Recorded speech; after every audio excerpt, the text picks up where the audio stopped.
Welcome to this meeting of the Merrimack School Board this Monday evening, January 20th, 2015. I'm sorry?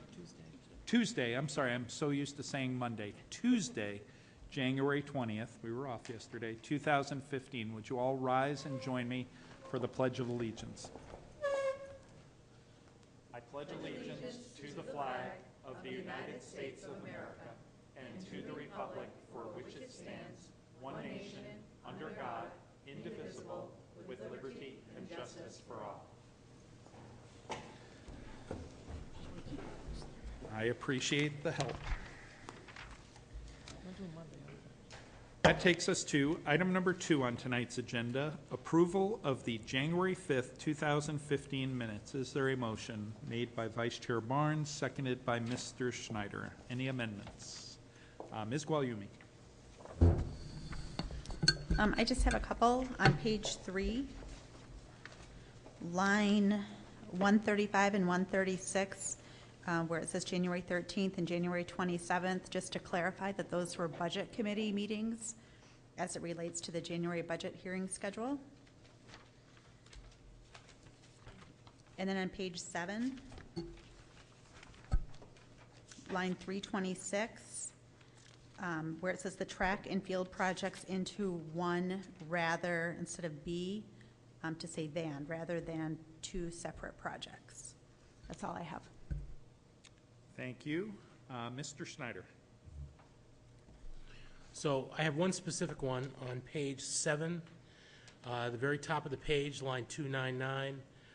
It said, Director Rose replied the testing window will occur over a 12 period. It should be a 12-week period, so we know what it is. It is stated in the next sentence, but we should have it there as well. And the other comment I had was more generally within each of the 3 budget sections, so sections 6, 7th, and 8th in the minutes. One of the things that wasn't called out is each of the administrators said that they're going to answer questions as submitted by the school board and budget committee before they did, because right now it just sort of rolls into just them providing data and information. So if at each section at the beginning we could say, you know, questions were pre-submitted by school board and budget committee members, and we're going to respond to those as well, just for sort of clarity, that'd be good. Just to be clear, I don't think we received any budget committee questions, okay. And so I'd be specific to school board. Okay, school board, okay, yeah. Thanks. Any other amendments? Vice Chair Barnes. 2, and they're small. We're going to go back to page 3. We are going to line 103. It's really loud. And line 103, instead of saying long-term goals, the question was about long-term succession planning. And on page 8, line 367, I believe we referred to the local government center, but it's Health Trust. The LGC no longer exists. And that's all I had. Great. Any other amendments? So I have a couple. On page 3, lines 130 to 136, as amended by Ms. Guglielmi, I think it makes sense. Right now they're sitting in section 5, which is regarding the parent involvement survey in special education. And certainly I said these things, but it was as an intro to the budget discussions. So I think if they fell under item 6, which is the formal hearing on the upper elementary school's budget, it would be more appropriate.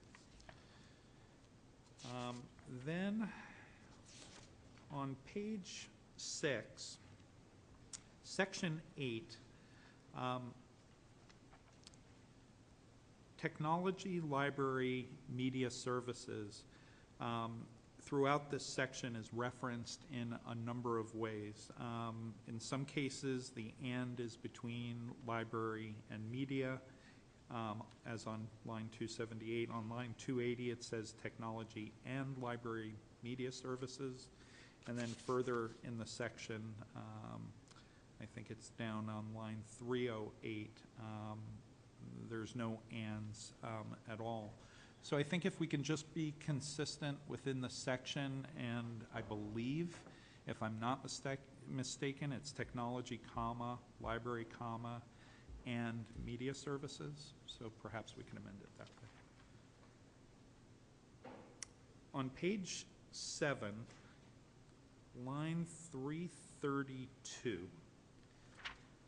I believe that paragraph would be more clear to what was said if it read, Chair Ortega asked if the planning board was aware of the reasons why the track was being considered in the fiscal year 2015-16, despite being on the capital improvement plan when they moved it, and by they, I mean the planning board, to 2017-2018.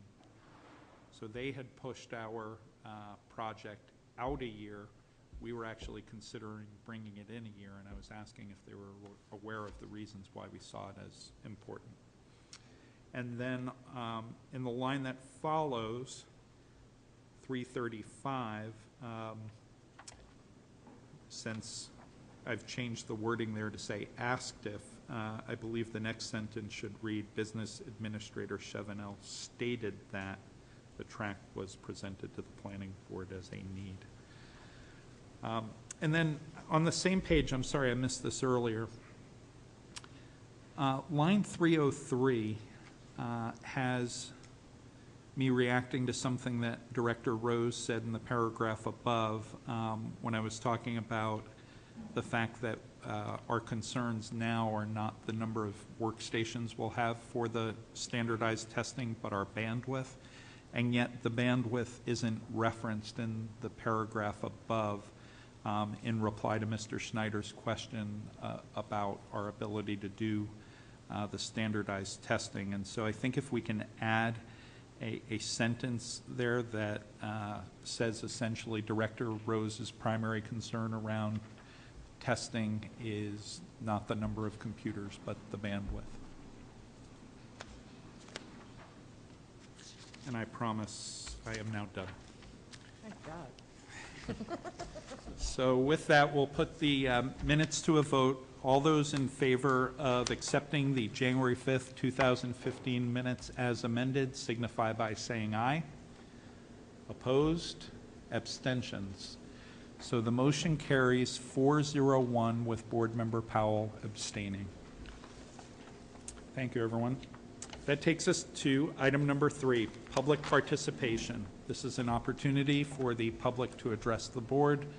All we ask is that you come to the microphone, state your name and address for the record. Is there anyone looking to address the board under public participation?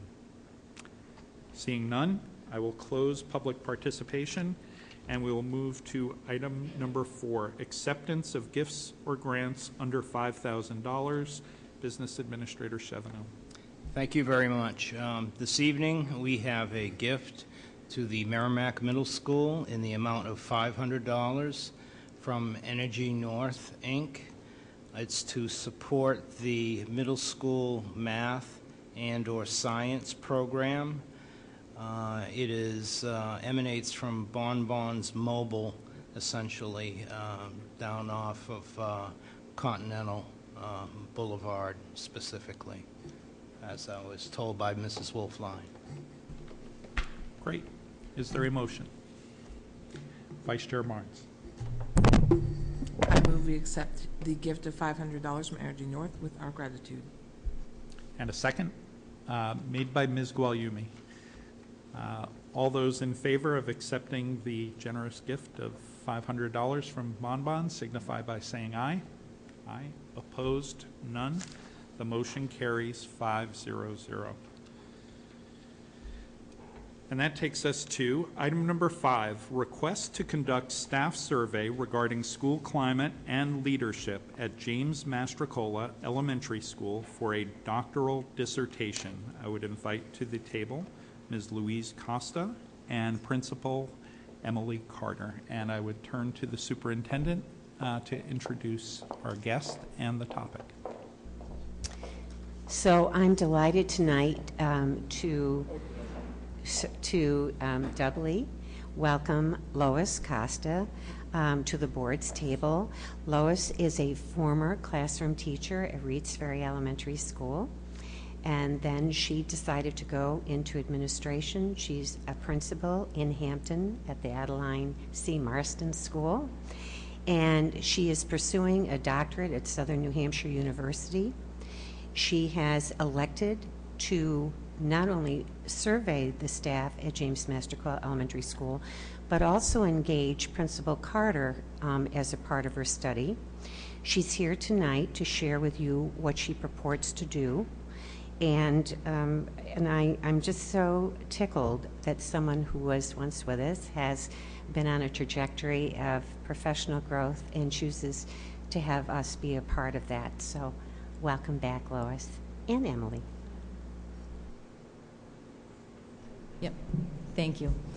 Well, it's a pleasure to be here, quite honestly. I always love coming back here and still keep in touch with many of my colleagues that I worked with so closely for those 12 years. So it's a pleasure to be back, and thank you for allowing me this opportunity to share with you my dissertation proposal and to explain a little bit further about what I'm asking you in terms of having Emily and the staff at Mastercola involved.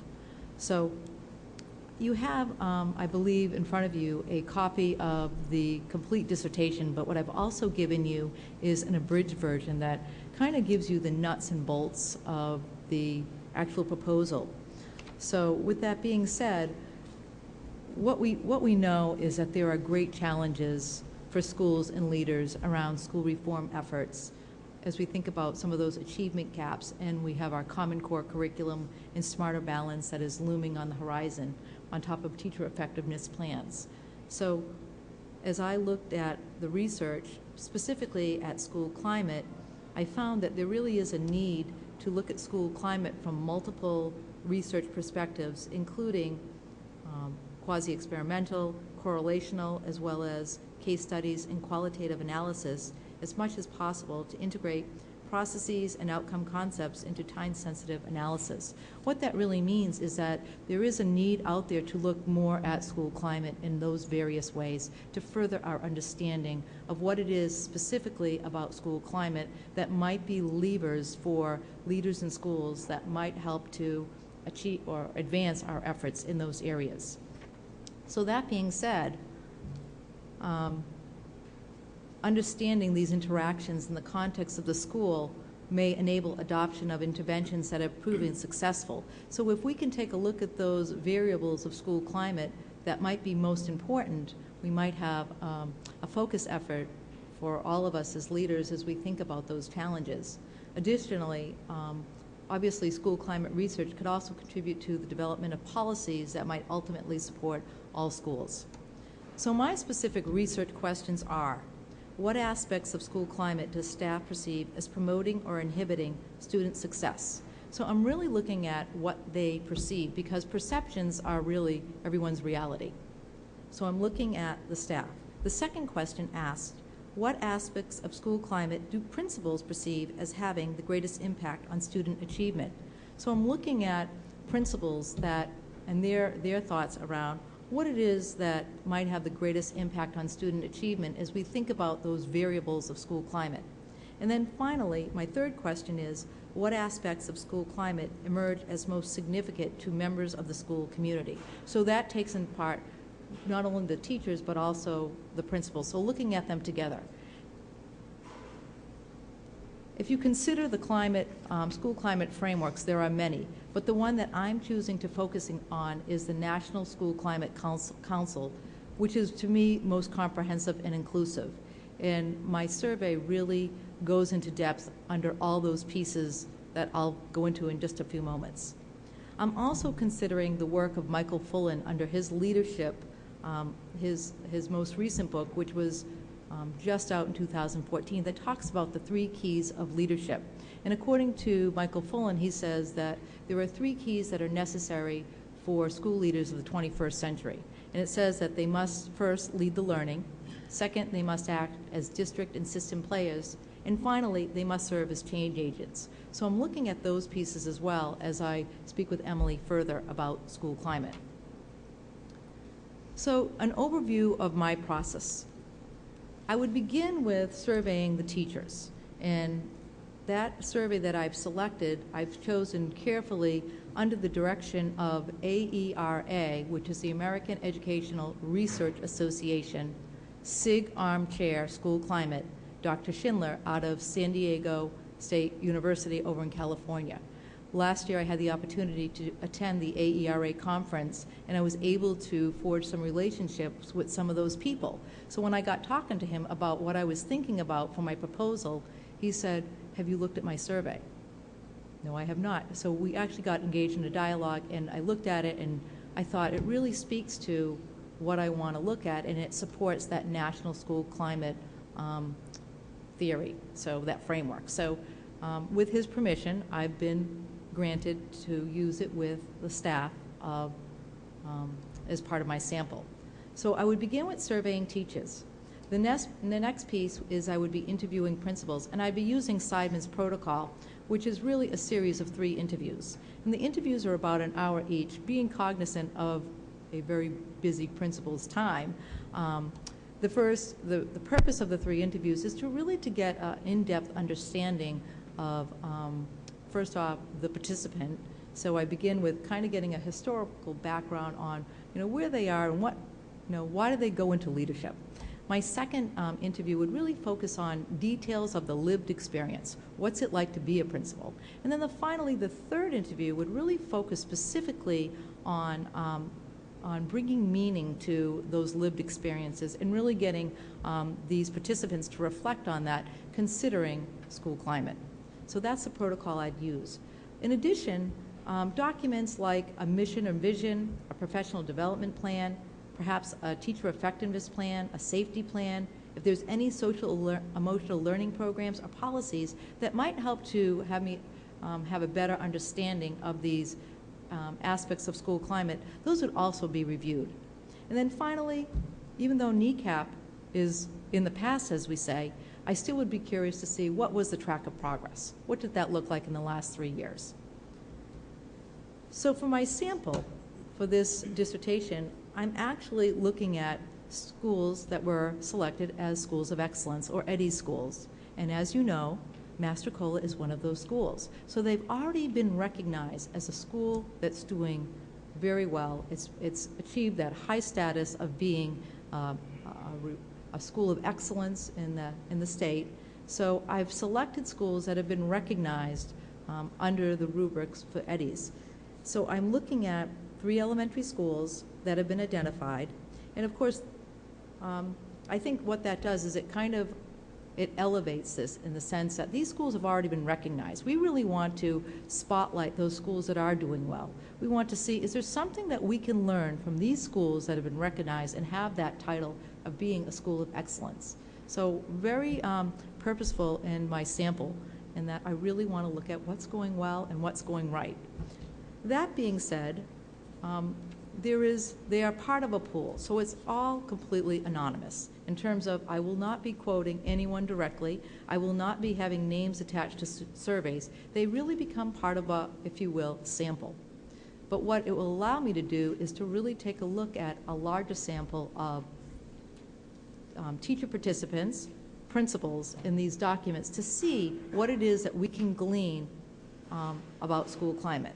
So as I analyze this qualitative data, I'll be looking for patterns, themes, anything that might emerge as generalizations that might be made regarding these research questions that I have. So in summary, we know that teaching and learning are obviously, they're critical components of school climate. Research also supports that a positive school climate promotes a student's ability to learn. And finally, if we're able to determine which factors make the greatest impact and difference, leaders will have a better understanding of how they can improve their schools. So ultimately, with the dissertation, it becomes a published document in EBSCOhost, right? So that maybe some other school leaders or other schools or aspiring educators will be able to go and look at this study and see, is there something that we can take away? The so what that we talk about. Why are we doing this? And hopefully, my goal is really to further the understanding about school climate and leadership. And there's very little research about there that actually merges both of those conceptual frameworks. There's very little research out there about looking at Michael Fullen's work as well as the National School Climate Framework. So this would be, if you will, the beginning of research that may take a whole new avenue. So I hope that helps you to understand where I'm coming from. I hope that explains a little bit about it, but I'm happy to take any of your questions. And you do have a copy of the staff survey, so you can sense that it really is looking at those different areas, and teachers are actually responding on a Likert scale. So. Thank you very much, Ms. Costa. And I want to apologize. I've now made 2 gaffes. I said today was Monday, and I mispronounced your name as okay. Louise and not Lois. That's okay. Excellent presentation. For the board, before we open this up for questions, we're going to ask that we waive the 2-week rule in terms of granting the consent, because we had to move this item out based on a busy agenda based on other topics at our last board meeting. And so with that, I'll open this to questions. Vice Chair Barnes. Hi, thank you so much for the presentation as well. I did have a couple of questions, and whenever someone comes to us, it's great to foster further education. I think it's great to be a hub for that. But we're selfish people here, and it's all about what can we learn as well, because we're here to do for better, and that's our job. So the couple of questions I had, I know you're going to be sampling 3 elementary schools. What are the economic and environmental profiles of the other 2 schools? What are they, like suburban? Are they rural? Are they affluent? Are they? I'd say they're similar. Okay. They're suburban. One is in North Country. One is located in a rural area, but not far from the seacoast. I'm just trying to protect everybody that's involved, fine. but they are similar. So I can tell you that the sample I'm selecting is elementary schools of excellence within the past 5 years. Okay. And the reason I'm asking is, if you Sure. come out with ideas and research that we could replicate here, if it's something that Colebrook comes up with, it's not something that necessarily will translate to Merrimack. So will we be able to get some data that we may be able to use from other schools out of this? It sounds like that is the case. I think you will, just based, if you saw the questions and the categories. So for example, physical environment, I think that's something that we could look at, or the hope would be that you could look at it regardless of where you were, because physical environment is important. So I would hope so. And I think that's why I did select that framework, is because to me, it didn't hone in on one specific area, but it was really more global, and it really looked at all of those different areas. So will we be able to get a copy of the report before publication, or is it something that we're going to have to wait for it to get published and read up on how things went here? Yeah. Great question. I mean, obviously, with any research that I conduct, before I even conduct it, I need to get informed consent from obviously my participants. And in terms of, people feeling comfortable with what's being published, I completely understand that. Obviously, it is confidential, and you would be protected. It would be basically, schools were selected based on that they have been identified as schools of excellence. So there would be no mention of the town, there'd be no mention of the people, and that's something that, believe it or not, when I proposed this to my committee, that came up because they said, well, what if people want to? Because you're spotlighting schools that are been identified as schools of excellence. And that was a conversation, believe it or not, we had with Southern New Hampshire University, and they said really for purposes of just trying to understand school climate and leadership, it's not necessary to know the names, quite honestly. But I'm happy to share with you so that you do feel comfortable with it. But we, as the district who's a site for study, Yep. if we like what we read, Yep. can use that saying we are, we can identify ourselves individually, correct? So, not that we haven't just done it, but. Right. But, and finally, you're going to be getting some raw data from our staff about their work environment. And is that something that we could get the MES data just to see, because obviously it's something that it may foster further study for other buildings. Right. You know, you're absolutely welcome to the data. I mean, that's something that I can check with my IRB about, because as there are protocols for obviously that are in place to really protect everyone, I would need to probably go back to IRB to ask them, because it's very clear about what the data is being used for. And specifically, the data is being used for part of a, if you will, it's part of a pool and sample. So if teachers feel like this data is going to be used for anything other than that, I don't know what that does in terms of how teachers feel about that. Okay. You know, you would hope that they would feel comfortable with it, but I think, again, if you wanted this data, I would need to go back to probably my committee and IRB to find out what exactly, if that is an issue, because that's not something that I put into my proposal. And I wouldn't preclude my approval based upon having it or not having it, just to be Right. clear. But if it's something that was available to us, and, even if you had to wait till after research was done to come up with that conclusion, it wouldn't Okay. matter for my motion. But it's something that I think if there was data to be gleaned from it, obviously we're here to make better. And you're going to be in the front lines figuring out, how an environment, which is so important to us as a board. Absolutely.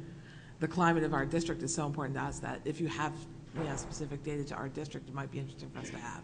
But if we can't have it because it would skew results, we'd hate for that to happen either. So I'm open to it. If it works, it works. If it doesn't, we respectfully understand. Thank you very much. I can find that out for you. Okay, that's all I have. Thank you. Along those lines, in 1 second, Ms. Guglielmi, but I had highlighted something from the packet that we were provided in terms of the use of the data, and it was the statement at the bottom that said, important. This work can be of profound value in your school's efforts toward improvement, but make no mistake, you are entering a very sensitive and intimate realm, the heart and mind of your school. It is critical that your endeavors are not perceived by others as personal accusations, careless bashing, and or political gamesmanship, or your efforts will result in more harm than good. And so I think getting the data, learning from your study is very important, but I think we as well need to be very careful about what our intent is with that data and how we intend to use it, and purposeful.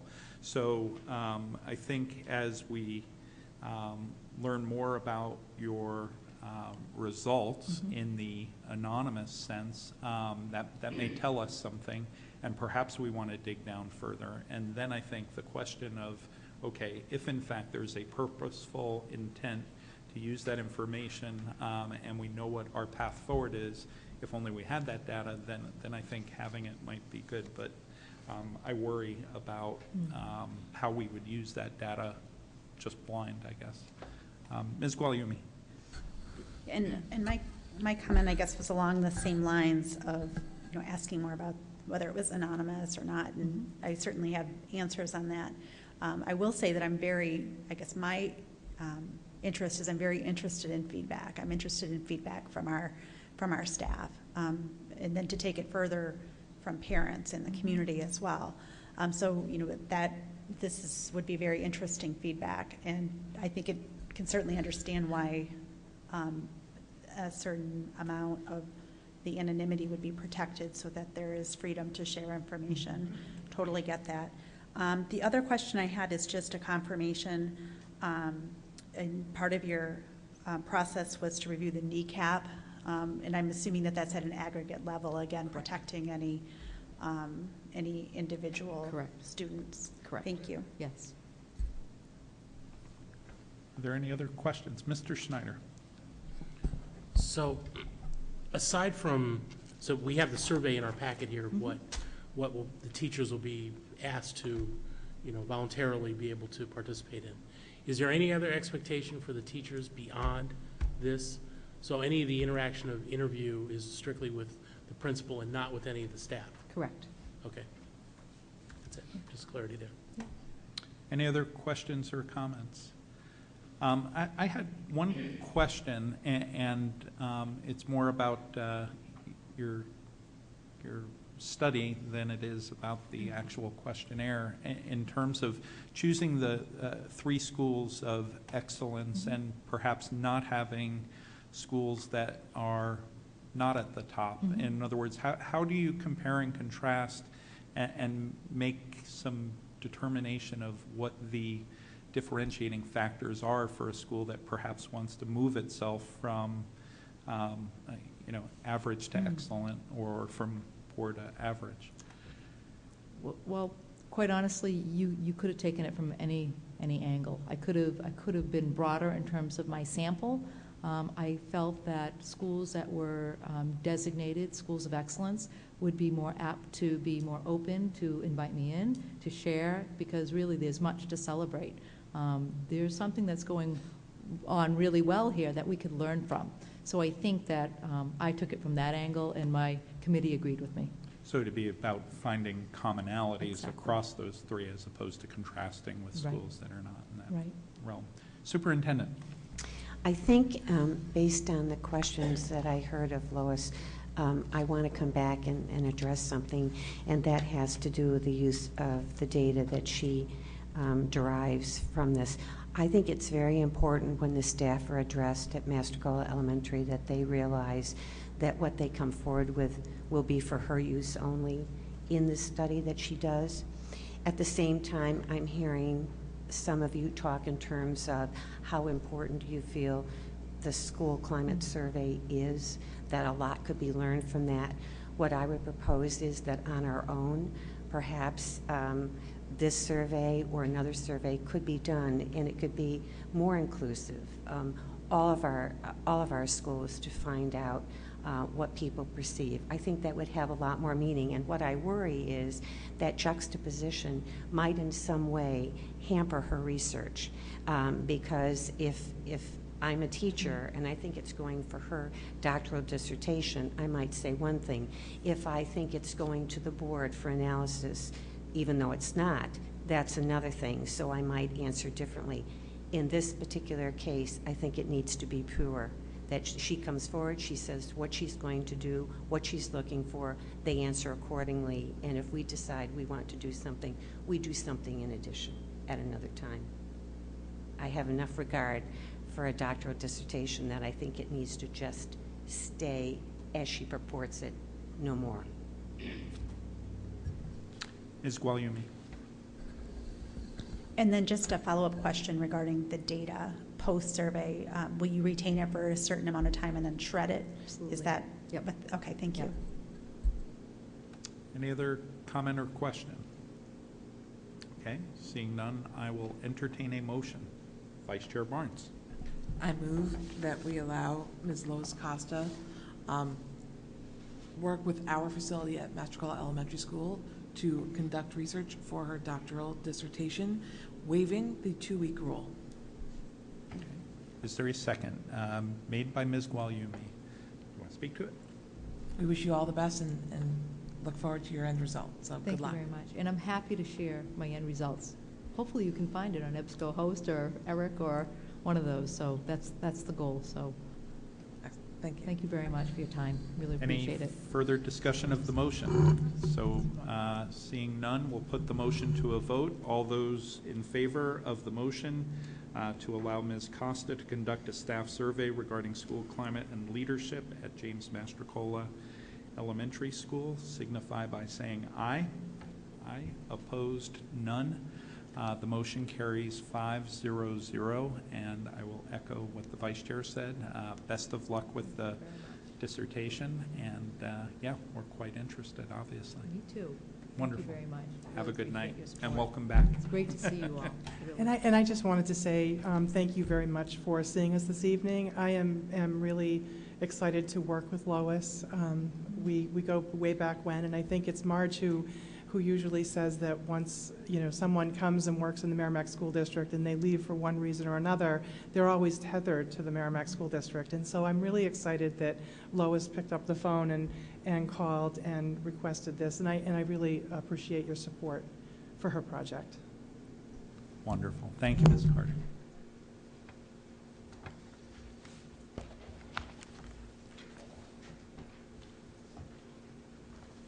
So that takes us now to item number 6 on tonight's agenda, update to the original Planning and Building Committee's report for the consolidation of the Special Services Office and the Superintendent's Office. I invite to the table Chairman of Planning and Building Committee, School Planning and Building Committee, Rich Hendricks, and Vice Chair, Mr. Gage Perry. Welcome, gentlemen. Thank you. And I had told Mr. Hendricks I would just update folks just briefly on some chronology. The consolidation of the central office and special services building has been on the district's capital improvement plan in some form since 1999.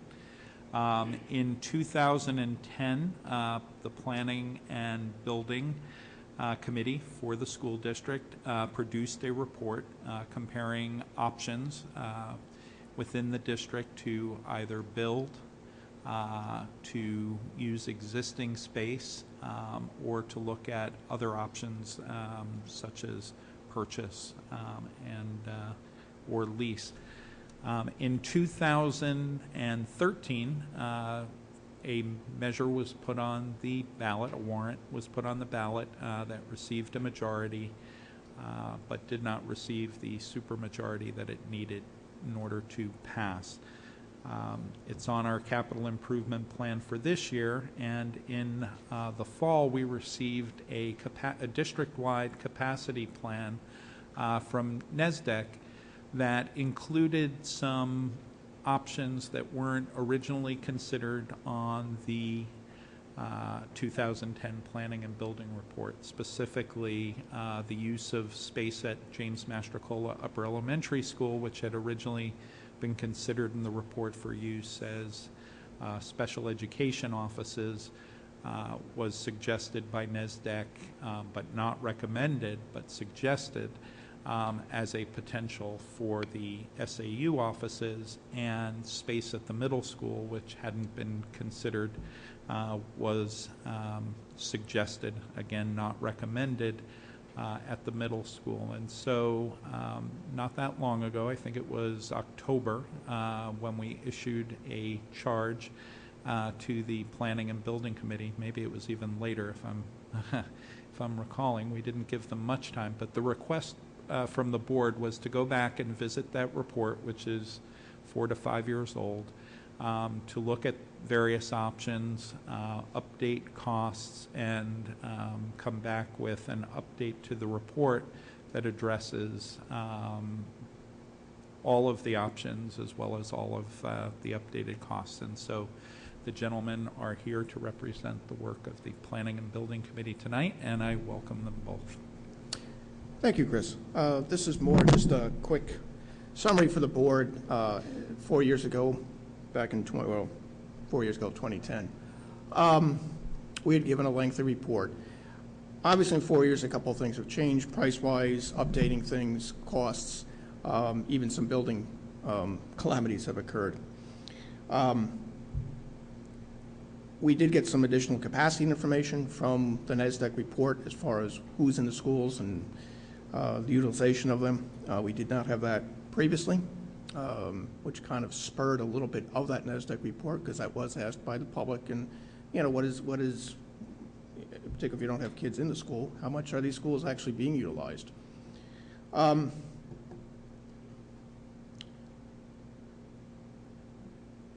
You gave us a good background, Chris. I don't need to repeat that. The buildings were purchased by the school district back in 1963, and they've been used as offices since 1979, I believe.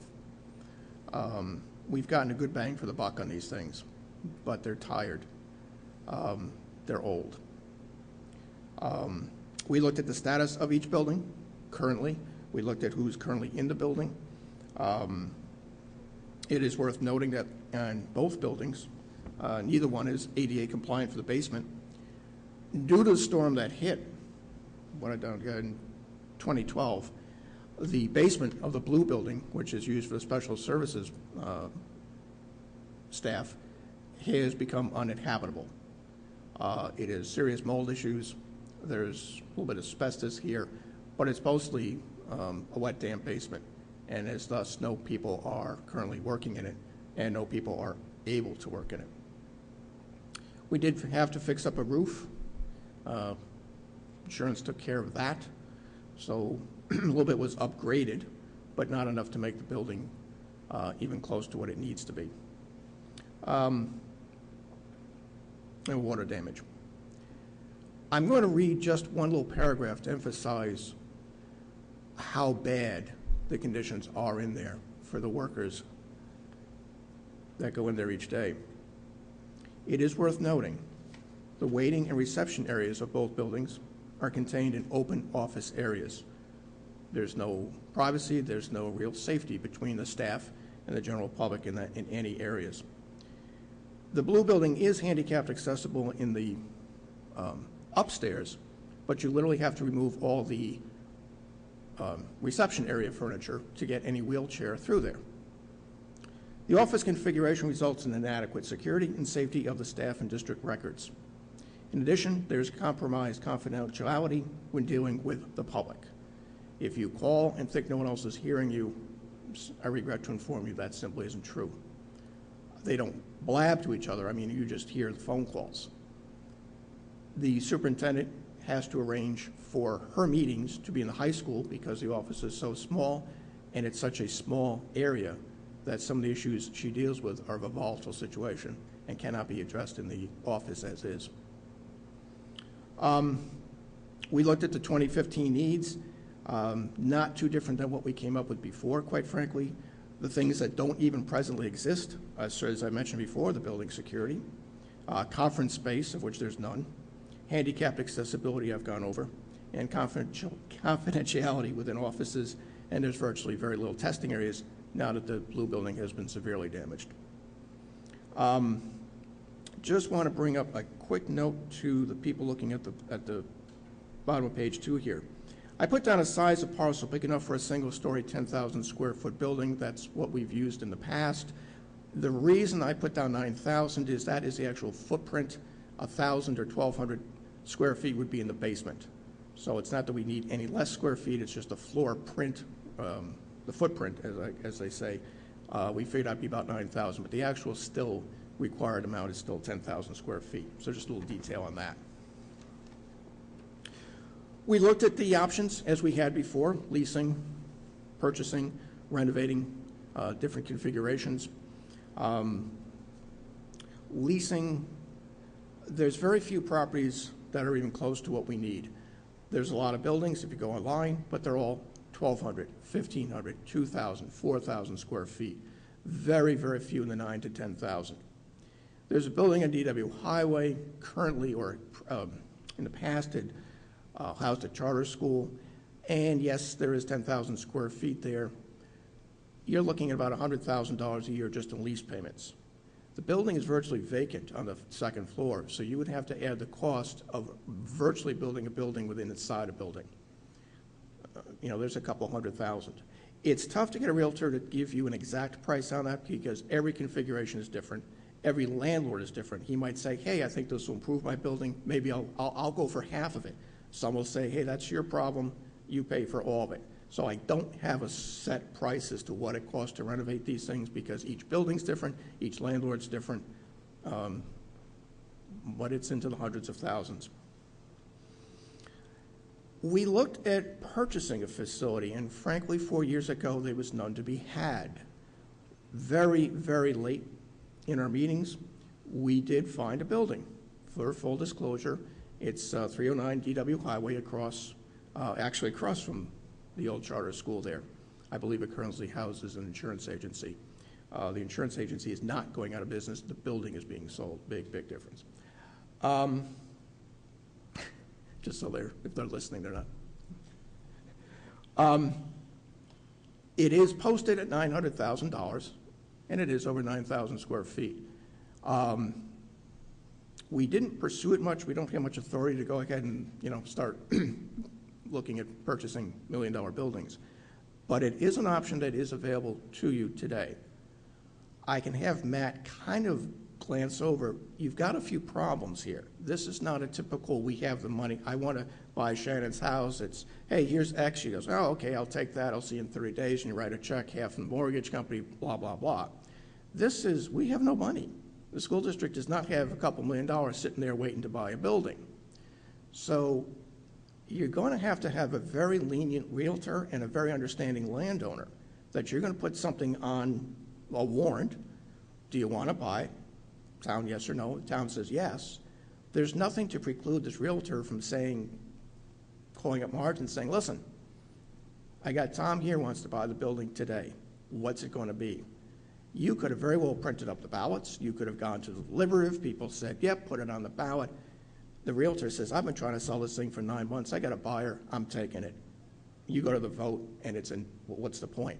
So purchasing a building is a little tricky.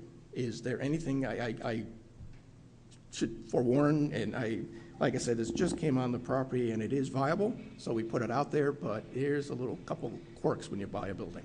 Yeah, you have to have complete cooperation between the seller. If the vote passes, that he will sell it to us exclusively, and he or she will wait until that is voted on by the public ballot. That's something very few realtors or owners of property are willing to do.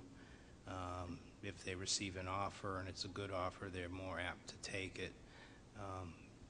So that kind of ties our hands.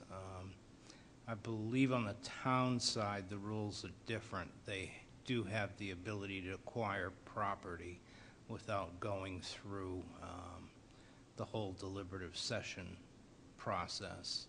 I may be wrong, but I'll look it up later, and if I am, I'll send you an email and I'll mention it at our next meeting. But we just don't. So it's a long, involved process and kind of very difficult for us to go through to get a piece of property that's on the market that may be hot at one particular point in time. Thanks, Matt. Appreciate it. We also looked at renovating some schools in town. The NESDEC report did highlight the two, the James Mastercall Upper Elementary School and the Merrimack Middle School. We had done an extensive report in looking at the Upper Elementary School back, again, 4 years ago, and possibly looking at taking the special services and putting it in there. It works on space. That's great. Then there's the actual reality of how do you reconfigure this space and how does this affect the school as such. The NESDEC people seem to want to put the SAU, which is some 14 people, into that same space that we thought we could fit about 6 into. I'll be blunt, I'm not sure where that came from. There is no way you're putting 14 people in that space.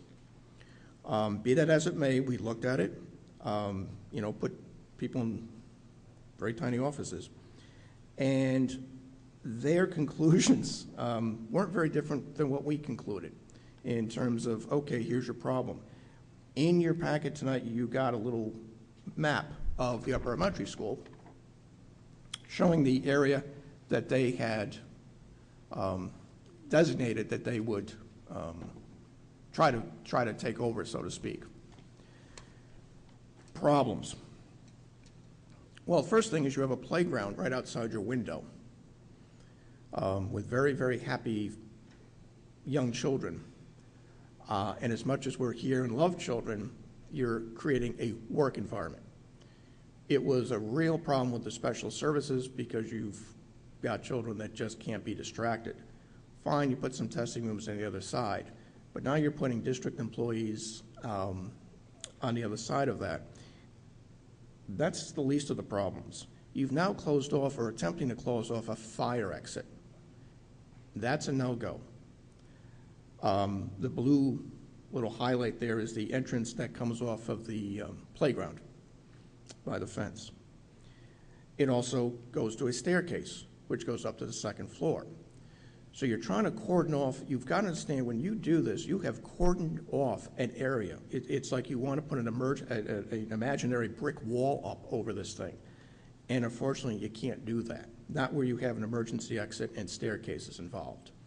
So when the fire alarm goes off, which I believe it does between 10 and 12 times a year, that staircase becomes viable.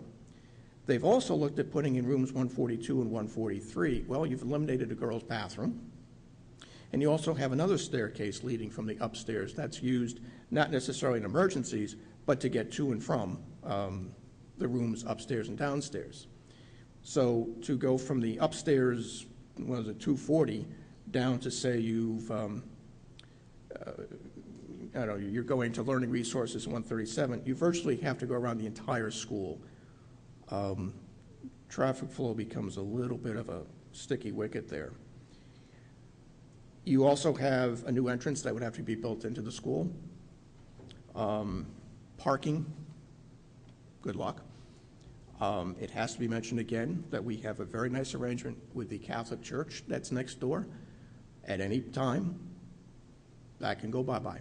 You've got new bishops, you've got new philosophies. They can look at that as a profit center for their own. That is not a small detail in any stretch of the imagination. They looked at the middle school, and that's again, not a good place to put things. Again, I put a map out where they looked at putting their, in this case, the special services. And again, you might have the space, but is it really vacant? And the answer is no. You would be disrupting the 7-4 cluster entirely, relocating them. You'd also be blocking off access to the girls' locker room and I believe a bathroom as well. You would have to come in, and there is an entrance on the side, but you now have to make this exclusive to the special services area. There's no, I do disagree with the report saying, well, it's easily accessible. Nothing's further from the truth. There's not even any parking near this particular part of the building. And again, this is the special services. These are the people that, quite honestly, many of them do need the handicap zones. And you're putting them as far away in that building as you possibly can. You know, we looked at, they said $500,000. It's closer to $600,000 to reconfigure that little space. You've got to, you know, you've got to move utility lines and every other such thing.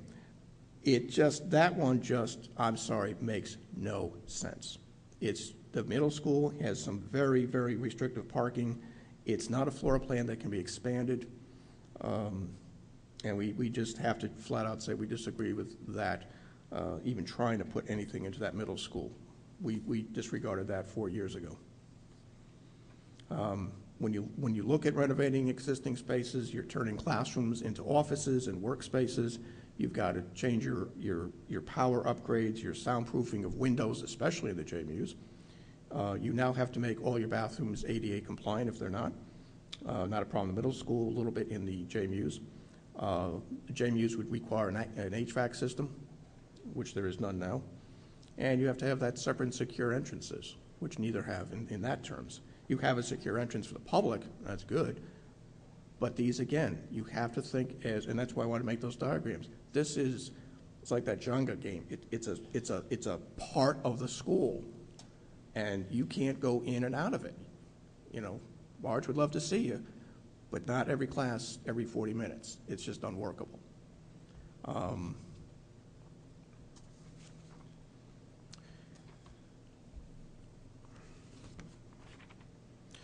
We just brought up a cost of the, you know, we looked at trailers. You know, we tried every possible combination we can.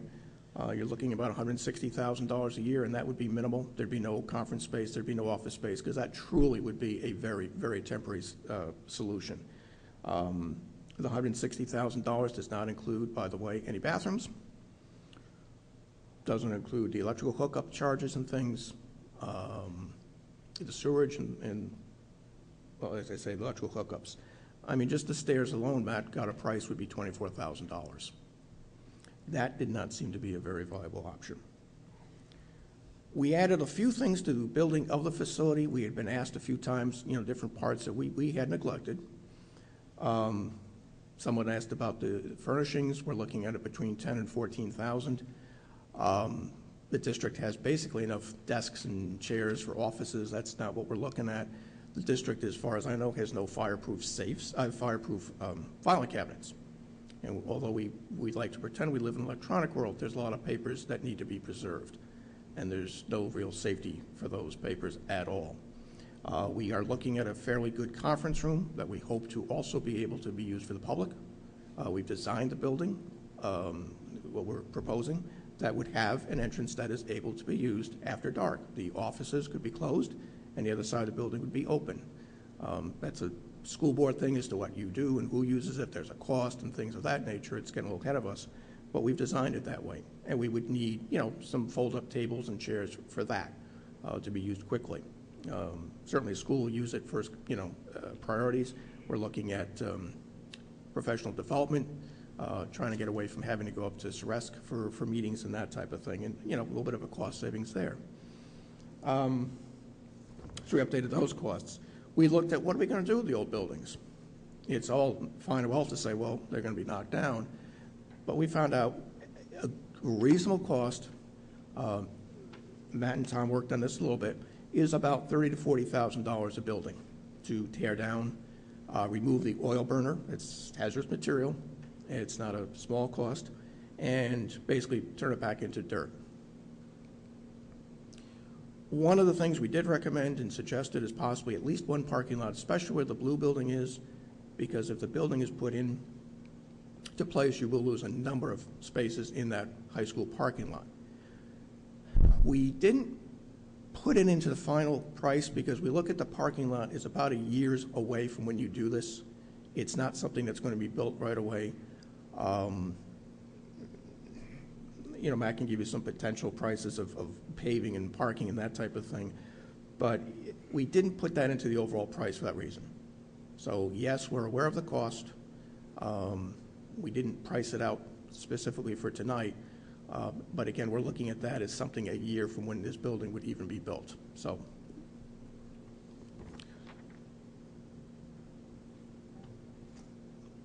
I think that covers about everything. Like I said, it was just a quick update, a couple of the prices. There's never a perfect time to build something. It's easy to put things off. This project's been talked about for 14 years. It's no less important then than it is today. It is hard for us to keep telling the public it's urgent, it's important, and it seems to keep getting delayed and delayed and delayed. There's always something else. It's hard to give up free. We've had a pretty good ride in these buildings.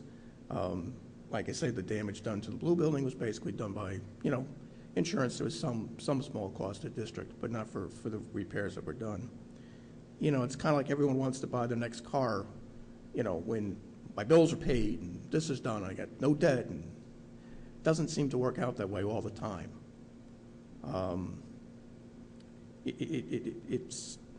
You can't foretell the future, of course, but you usually get the best deal when you plan ahead, and not when you're rushed into something because you didn't plan ahead.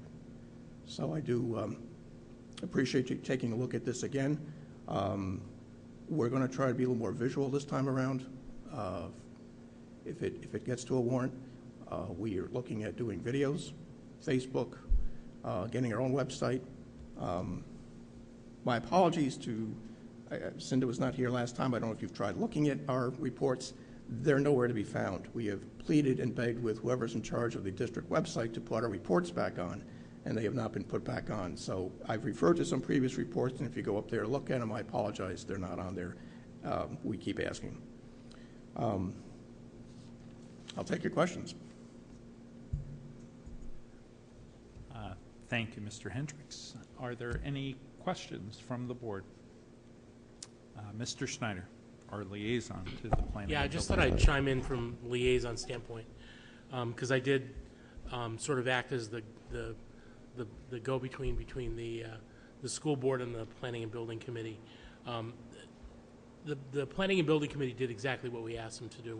We gave a charge to say, go look at the report you did several years ago, update it, look at the viable options that are there, try to make sure that there's updated information and make sure that this report is accurate. I think for the most part that was done. I do believe that because most of the members of the planning and building committee there now were there when the report was done 4 years ago. So I think many members were supporting the same conclusion as they went and updated the report. I was the bad cop in the good cop, bad cop scenario where I kept pushing them to look at the other options more serious, to take the results of the NESDEC report and really look at what it means to do the SAU and the JMUs and the SPED in the middle school, look at what the options are for buying, for leasing and things like that. So a lot of what's on here was updated because they reacted to the response, to sort of what I was prodding. I believe that the logic is sound that's in here. I believe that there are certainly pitfalls to the different options that are there based on the way that the report is written and the information. So I just want to let folks know that the Planning Building Committee did do what the school board asked them to do by updating this and looking at the different options. So. Thank you. Any other questions? Ms. Guagliumi. I just had a question regarding the option of, that was discussed, which I totally understand, of purchasing a building. Okay. Right, there's currently a building that Yep. potentially could be purchased, and there's all sorts of things to jump through that are very difficult. But aside from that, just putting that piece aside, is it fair to say that even if we did purchase a building such as that we're probably looking at about the same cost anyways, because it's not going to be completely fitted for our purposes? So it could be configured in a totally different way, and we could end up putting several $100,000 into it anyways. Is that fair? Is that a likely scenario?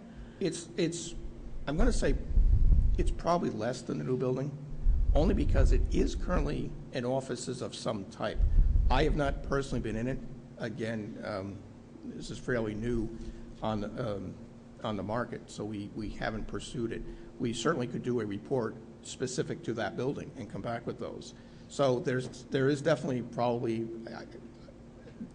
I would doubt you probably have a big public room. That might be some of a sacrifice. You know, we'll take care of the immediate needs and just, you know, we tried doing something for the district and the public, and the public part may have to go away. But retrofitting an existing office building has got to be less than, say, trying to go across the street and putting in a blank slate. So, Not necessarily then. yeah, Okay. you know, like I say, if that's a charge you want to do specific to the purchase, you know, we would certainly proceed with. We just don't have that much authority. But if you say, go ahead, get this, and give me the answers to those questions, we'd be happy to. Mr. Chevenel has something to add. Yeah, thank you. Mr. Hendrick and Mr. Perry, Mr. Gage. I apologize if you brought this up already, but it's something that's really kind of brought out in the NESDEC report, that, you know, we have little nuggets of space all over the place, none of which together are really suitable for office use, regardless of how much money you put in them and how much you have to renovate them to get there. And those little nuggets of space are like money in the bank, because you have them here. And 10 years ago, when the middle school opened, there was 800 kids in there. It was at maximum capacity. There were 8 teams. 10 years from now, there could be 800 kids in there. Who knows? And you have taken space from the middle school and carved away an entire team. Now you got an issue. Now you've got to look at building space that's not $140 a square foot or $200 a square foot. 10 years from now, it could be $300 a square foot. So I think it's important to hold on to our investments that we have currently in our assets.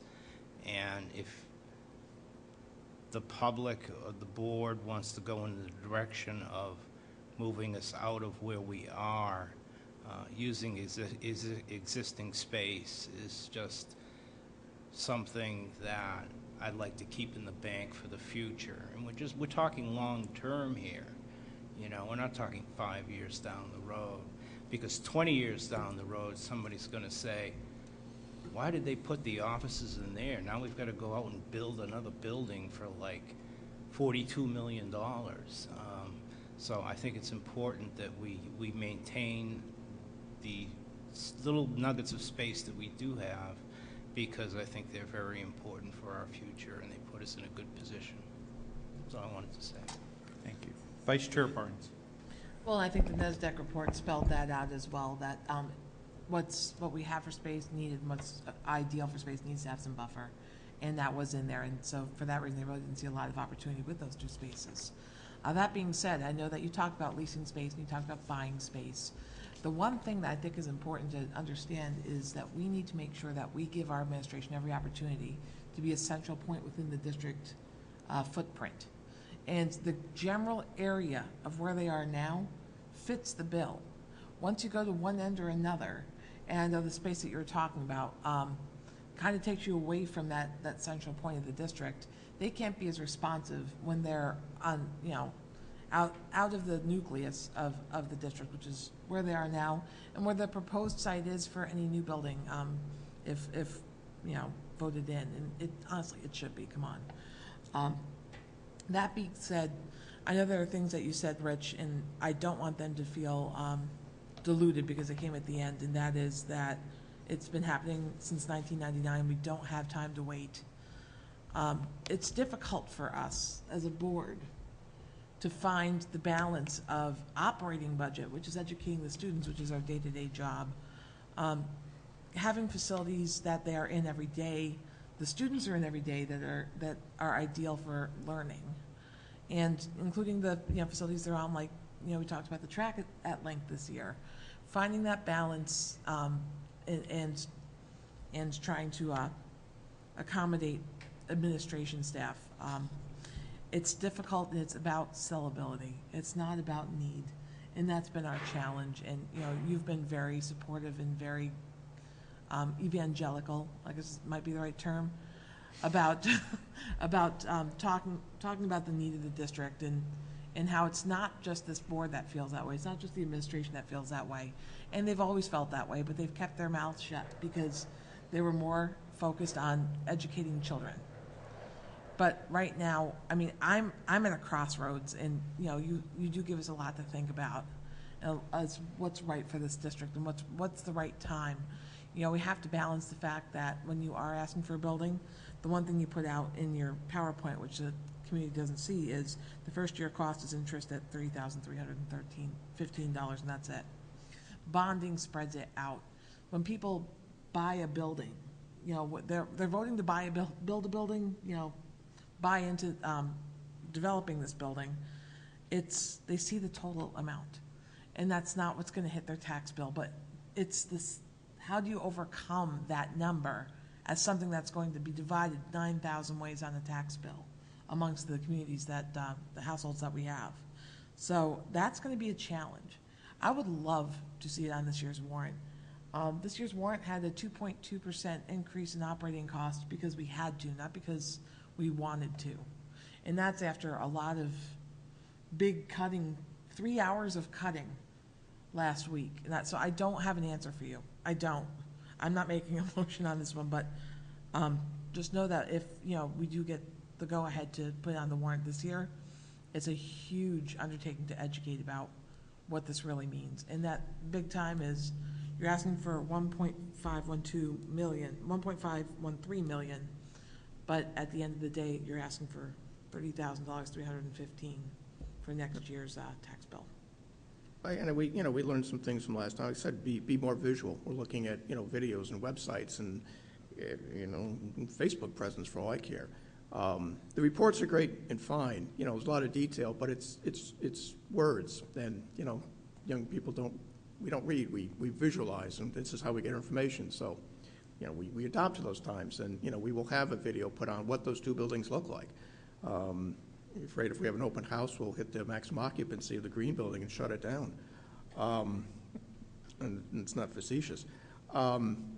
People, again, they're not types of buildings that people regularly go to. Like I say, you don't really want to know where Marge works if you have a student school. To Matt's point, They did the capacity studies, and the elementary schools are at some 90%, and the others, around the 80 threshold. I mean, we're not talking these schools are half empty, and, it's nice to read. We've got an 80-house development. It's been 6 years since, I've got 3 houses just within a half a mile of me. That's unheard of. This is a town that people want to be in. It ain't perfect. Taxes, well, everyone's got some tax burden, but this is a town that people want to come to the schools. There's fights, but they're not gang fights. We don't have 142 dialects in the Merrimack High School. That counts for something. As someone said, if you've got the school, sure, of course, is the greater part of your tax bill, but it's reflective of the quality of the town and of the school. People are attracted to places that have good schools, and you've got them. So the problem, Shannon, is this is infrastructure, and nobody likes infrastructure. If we were up here and, boy, we're going to give you an extra 20 SAT points, this is great. Nobody wants to repair the roads and the bridges and the wires.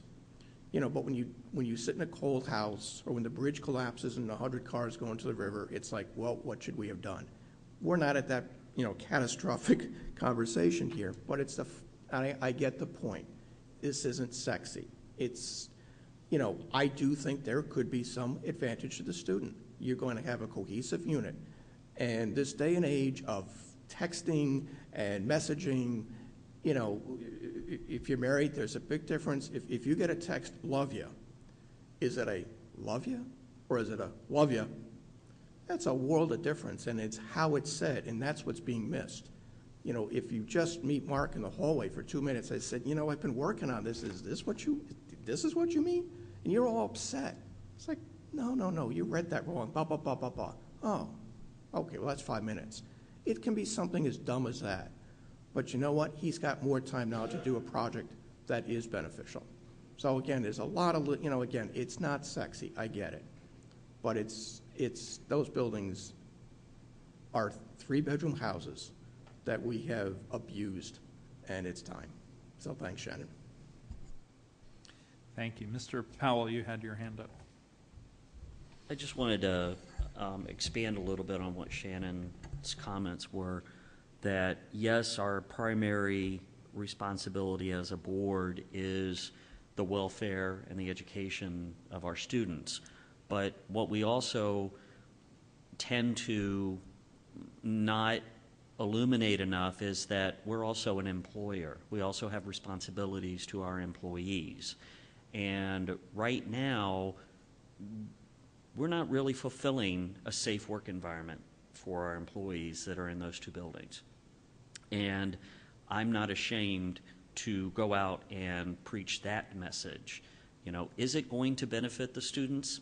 Possibly in some ancillary way. But I believe the welfare and safety of our employees that are housed in those buildings come paramount and need to be taken care of as well. Thank you. Mr. Schneider. So my comments are now going to be not as a liaison into planning and building, but more as a member of the school board, and after what we've gone through in terms of budgeting and things. I cannot disagree at all with anything that Shannon or Davis has said, or anybody has said around what we need to do as a district. In my mind, looking at the report, while you could do more due diligence on maybe the buildings, or adding to or moving to the existings, or maybe look at more options for leasing.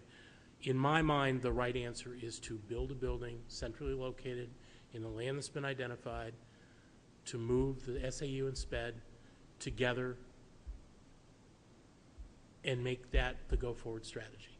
The question in my mind, even as I came into this, even before we saw the budget, was, is this the right year to do it? Because we know that 2 years ago we had this, was it 2 years ago we had this on the ballot. It didn't achieve the right amount for the bonding that was required. Last year the town put a DPW building on the ballot. It again did not receive the feedback, the required votes. In my discussion with voters and taxpayers that I've seen around town, the number one push they say is, don't talk to me about adding more bonded debt until I start to clear out some of the other ones. Now, you made a comment earlier, Rich, that you have to plan to make sure that you cover it and you don't wait till an oh crap moment happens. But I think in this situation, we have to look at where we are as a district, where we are in terms of the rollout of the multi-year bonded debt. I've requested several times in our other discussions to look at when the bonds run out for the high school edition that we did, for when the middle school runs out. And there's other bonded debt too. There's bonds that the town has put in around the Honeywell energy retrofit. And there's even a bond that we voted in last year, or the voters voted in, to do the conversion of natural gas.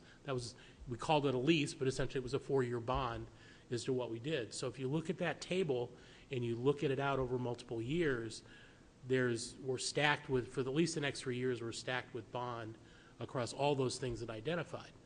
The good news is that after 3 years, we start losing it at a fairly rapid pace, where we lose the natural gas first, then 2 years later we lose the Honeywell, and then I think 2 years later or 1 year later we lose the high school, and then ultimately we lose the middle school.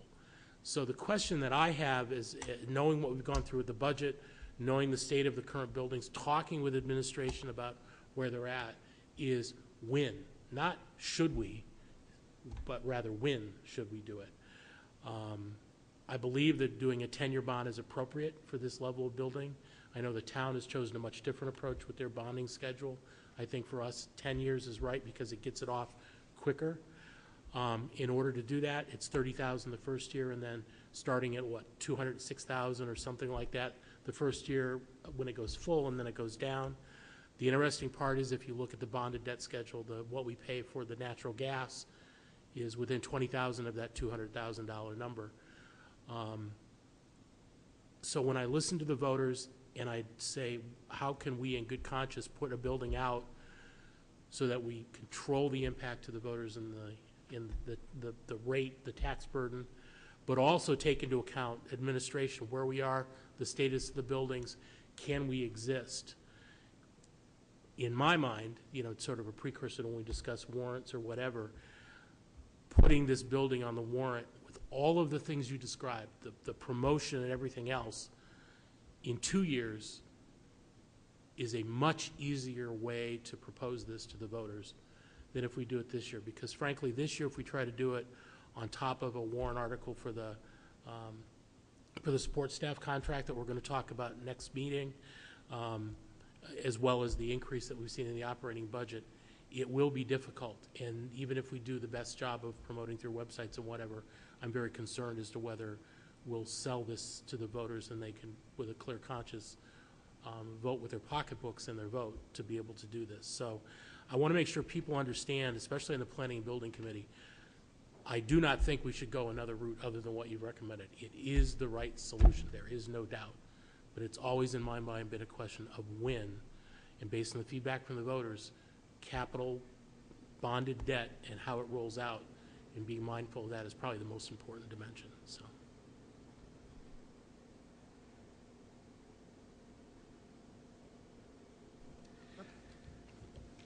Are there any other questions or comments? Okay, Mr. Hendricks, go ahead. Just a quick one. Understand this is not our proposal, it's your proposal. Right. I address this as we are the research and development arm of the Merrimack School District. And that's why I said we really have no authority. We have no budget. We kind of are at your whims. Be thankful. Yeah. That's why we, pay raise each year. The mechanics, as Andy said, is not in the report, because I look at that as this is, what's the best solution? Here it is. And I'm glad you agree with that. And we did go through it again and again. And Andy's been a great instigator, and that's what I want. I don't want questions. Seriously. I want everything up front. Did we cover this? Did we cover that? Did we hit this area? Did we hit that area? And I think we have. Again, some choices better than others. But we help you, and we help, and I said, we'll, put some visuals up. That's to help you, but the message has to be from the board. It has to be, we put this forward. It's not, well, the planning building committee, did this and did this and this. It's just, we just said, here's your little packet of information. You proceed, and you run with this. And then, like Andy says, now you find that best time.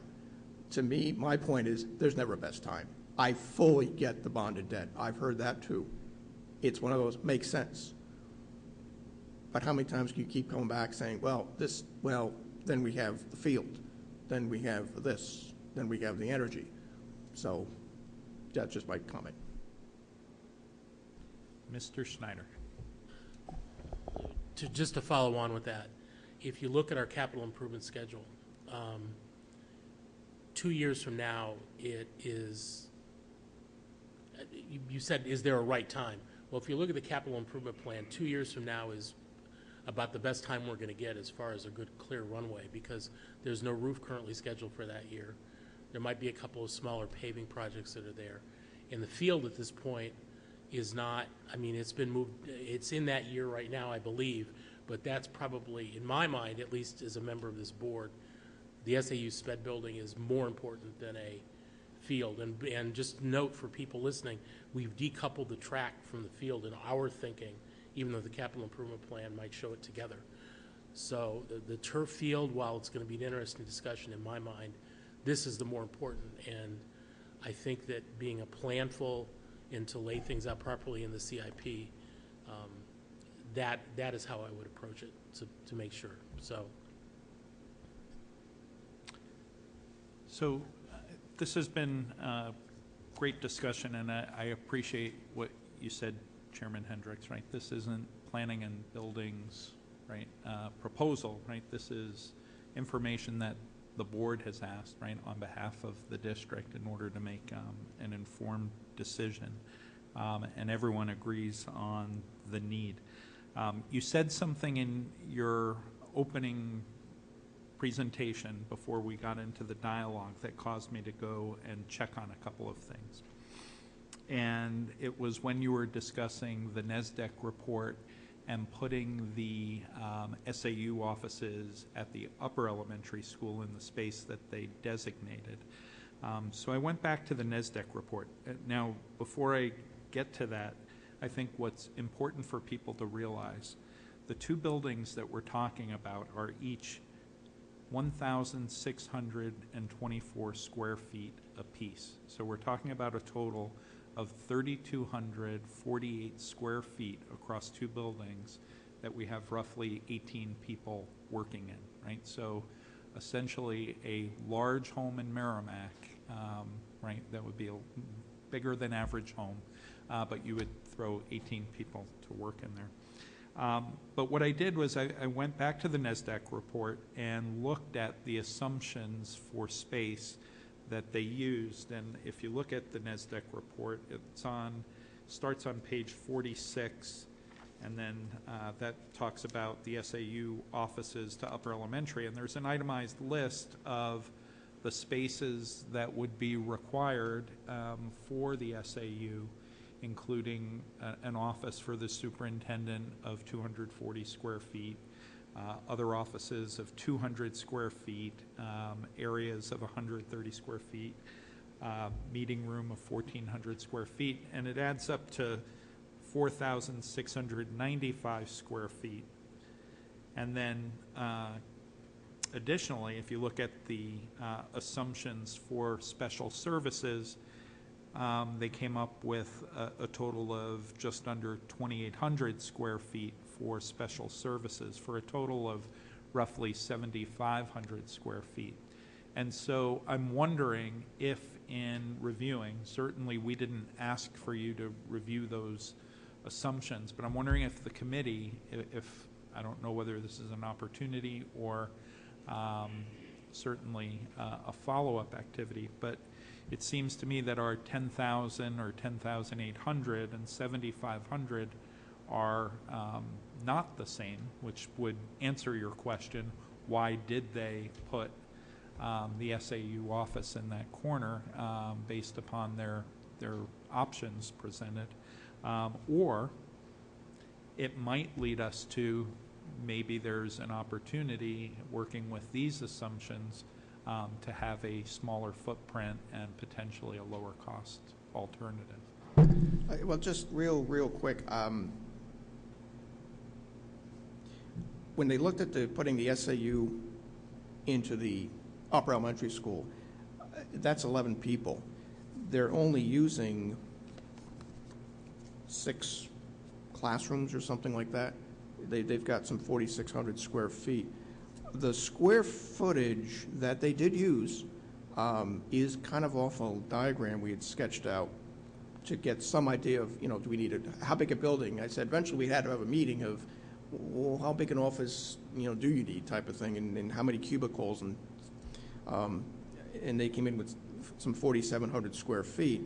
We basically came up that there was 3,000 square feet available. We did not use classroom 143, as I recall. But trying to put 11 people into that little corner, and they've also got a meeting room in here or storage for 600 square feet. It's just kind of inconsistent. I get the square footage, and it is we could go back on. I mean, we did eliminate the network administrator in the building. That's someone that needs to be at the servers. We have cut down we've got a few part-time consultants as opposed to full-time. So there can be a little shrinkage in the price of that building. So I give you that. That's true. But I just looked at it as from a people standpoint, how many offices can you crowd into what is quite honestly a very confined area. I mean, the middle school, they're taking out 4 classrooms and in that corner dead area there. I'm not sure what they use that for. They're trying to put there are 6 people in there. Yeah, there are 6 people for that smaller space. Just to follow up on that real quick, Chris. There is some infrastructure reduction that we can make in the new building now. As Rich said, that we're moving the network facilities coming out of the building. So there is some small infrastructure pieces that have been eliminated, but those were in the original design, and short of going back to the architect and having come back and doing another design for free, we're like, okay, this is within reason. We're still there. The building can be made smaller, but it's not dramatic. Okay, and that makes sense. What I was reacting to was more the wide range of difference between 7,500 and 10,800, right? Yeah, because the new building design also has the vault, which is the basement, which is the document storage, which is now in the other building. Right. That's really, okay, and that explains it. Thank you. Asked and answered. So I just want to confirm something and clarify in terms of process. I think we've had a good, healthy dialogue at the table, and as I like to say in some regards, on most points we're in violent agreement. We need a building, right? We believe the option is the right option, right? As Mr. Schneider points out, we may have some debate on timing.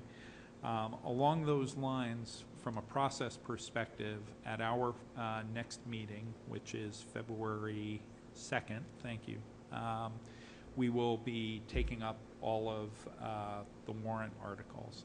And so from that perspective, I think for those we would need, as it relates to this one, cost item, the cost details associated. So I just wanted to clarify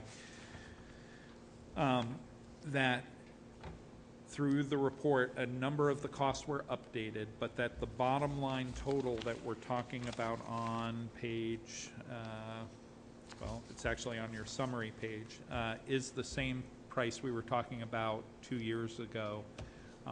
So we haven't added any necessarily inflationary costs or demolition costs or the like to that. And so on some level, what we would need to do in the interim before our next meeting is make sure that we have a figure that we can work with in order to put it on the warrant. And then if the board chooses to move it forward, we've got the right figure. If not, we come back and we continue to market and sell, as Mr. Schneider points out, over the coming years. I think we may want to have to come to some agreement on what you want included. I mean, do you want demolition costs? Do you want the pavement costs? I mean, those are the types of things that we can line item them on there, and you can add or subtract what you'd like. Yeah, so I'll state my opinion. I'm one of five. I don't speak for the board, but it seems to me that if we're going to do this project, we're doing it once, right? So if we are in fact putting up a new building and removing the other two, the demolition of those two buildings should be included as a cost. You raised an interesting point about paving. I would have normally said, you know, if the intent of the board is to replace that with what I consider to be sorely needed parking in that area, I would have also included those costs. But you make a good point that there's only so much time for a project, and that money, if bonded, would need to be spent by a certain time, and therefore you might want that to be a planned capital expense in a future year. So itemizing that would make sense. But I would think moving costs would be something that we would also want to consider. I don't know how extensive they would be, but this is more than, you know, call your buddies with the pickup truck and we'll load things in the back and move it down the street.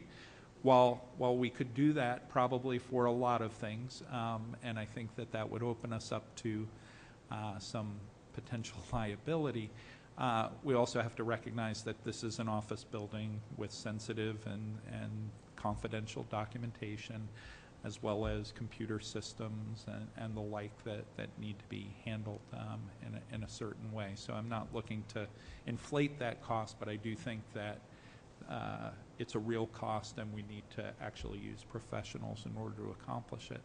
So it's costs like those that I think need to be factored in. They're small in the scheme of the larger project, but I think we need to be all-encompassing and looking at it, because if the project passes, we need to make sure the money's there in order to cover those expenses. Does this make sense to the board? Mr. Schneider. Yeah, I'll speak for myself. I think it certainly does, because we need to be real transparent about what all the costs are there. Another dimension we haven't talked about is there's also, I mean, when you talk about putting a building, there's all these questions about, well, the landscaping, the sidewalks, all that. I'm assuming that the cost that was quoted was that type of stuff. We have a potential additional cost now that we've got to run gas line to that building from where it left off. So there's another cost that's there. Those are all costs I would assume would be covered by what the bond number would be. I agree about the demolition part. I would like to know an approximate scope of value of what paving would be, both in terms of the blue and whatever, because if we're going to put this as a capital thing in the future, if it's $50,000 or if it's $500,000, it has a big impact on our capital plans and our things moving forward. So we need to get a scope and scale of what a cost would be to pave the area that is currently where, for example, the blue building is. I know that the blue building is where I think we as a board, at least I have said, that's the no-brainer where the parking needs to be. It's unclear whether the green building is green space or parking or whatever. So I think at least for the blue building, understanding the scope of parking cost is something I'd also like to, whether it ends up as part of the warrant is a completely different story, but at least to understand the cost for our needs, that would be good to have. So, Ms. Guglielmi. I agree regarding the transparency. I think that if we're going to discuss it at the table, whether we move it on the warrant article or not, that it's discussed publicly with all of the things that we're possibly considering as part of the strategic vision going forward. Thank you. Is that helpful? Clears it right up. Thank you. I was going to say, Matt, are you taking notes? Because basically the phone call from me to you tomorrow is... I was saying, you know, rule of thumb for parking space can be, depending upon what the substructure is, and there's not going to be any ledge, around $1,200 a space to $1,500 a space. But the issue is the design of the lots. What are they going to look like? I don't know. We'd have to obviously get the attention of Mr. Steve Keach, if you're watching out there, to look at what our current existing parking is and how that could nicely blend into what we currently have, and perhaps even help us with end-of-the-day traffic at the high school. Not that I'm saying that it's a big issue, but it can get a little bit unnerving out there, especially if you're returning at around 2:15 to try and get into the greenhouse. It's got its challenges. So we'd actually, have to do some design work on that. So these are numbers that, if you want them hard, if you want some close numbers, you've got to do some detailed work to get there. Mr. Schneider. Well, this sort of begs the question. I mean, I understand what you're saying, because if the blue building is gone and you looked at pavement, how would you design the parking lot? What reconstruction would you want to do?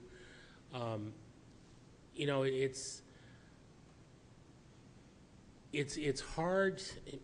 My question is, do we have enough time to do what we need to do to be able to prepare an accurate number here? I mean, I know the paving, if we decide not to bond it, it's a most for our infrastructure scope and scale.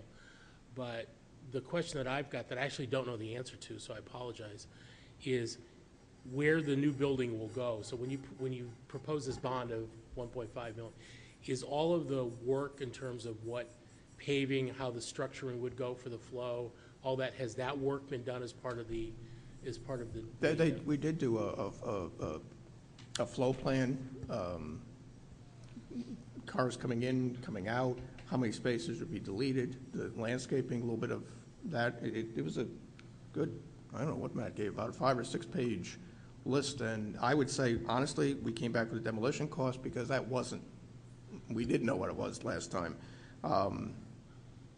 Parking we looked at, we didn't put a cost on because, again, we looked at that as, get the building, then yes, it's a cost of the project, not necessarily the building. I guess that was the fine. Well, I was thinking more along the lines of around the new building and the impacts there. I mean, I know we've talked about after you demolish the building, because that wasn't even part of the discussion last time. What do you do with the buildings and then parking? I know that's separate. But I was just asking more along the lines of how it would be. Because the other issue that we've got that we need to be cognizant of is that in the next year and a half, the Brentwood School is going to be fully utilized because it's going to be a charter school run by, it's going to be a STEM charter school, which is going to have much more flow of traffic. I don't know what the obligation is that in terms of what ownership Ceresc has around parking, because that building is, it may not be touching it, but it's around the back, and the flow is going to be important, and therefore whatever we do with the blue building, when it goes away, the flow is going to have to take that into account. So I don't want to say traffic Armageddon, but anybody that drives here in the morning dropping kids off and seeing the pickup just with our school, if you then add a charter school with 120 students in it with their transportations and stuff, we've got to be very mindful about what all this means and how it's going to affect. So I know that a lot of that's out of our control, but I think we have to act cooperatively with that building, with the owners of that building, and when it becomes a charter school, because it is. I mean, it is. We heard at the Ceresc Board of Directors that they've got approval from the state to do it as a charter school. Their anticipation is in the fall of 2016, I believe, this is their estimated date that they want to try to open it, and that's when Armageddon will begin. So, yeah, and that's something that I hadn't given any consideration to when you mentioned traffic Armageddon and 120 students, and you mentioned the possibility of cars and differing, maybe we could work it out, differing drop-off times and dismissal times, but then, we have the busing going in there too that we'd have to provide, so that's makes it more difficult. Yeah. So as it relates to the topic at hand, it's a good point, but I think, from a budgeting perspective, right, we know we need on some level an engineering study, which has a cost, right? We know we need to perhaps pave a certain square footage of land, right? How we draw the lines and arrows within that may differ, right? But I think we can budget, and certainly you raise a good point about being a good neighbor and having a new neighbor, and or at least a slightly changed neighbor, and the behaviors will be different, and we need to make sure that we cooperate. But I think for our discussion for a potential warrant, I think we have enough to at least pin down a number, right? Is that fair to say? Yeah? Okay. Somebody had their hand up over here. Did you want to say something, Superintendent? I was just going to say that the STEM school is going to be for middle schoolers, so it would include some busing, but not cars. Not drivers. Mhm. Yeah, okay. Although we know there are plenty of parents who have the availability of buses that yeah. drive anyway. So hopefully, before our next meeting, we can try to tighten up some of those numbers so that the number that we work with on the warrant at our next meeting is the number that we have to deliberate over. Gentlemen, do you want to say something? Well, I was just going to say, you've given us a lot of stuff to think of tonight, and if we haven't said enough, because we've pretty much picked it to the bone, we want to thank you. We know that we didn't give you a great timeline. We know we gave you a ton of work to go through and redo and re-research, and we can't thank you enough for supporting us in our efforts.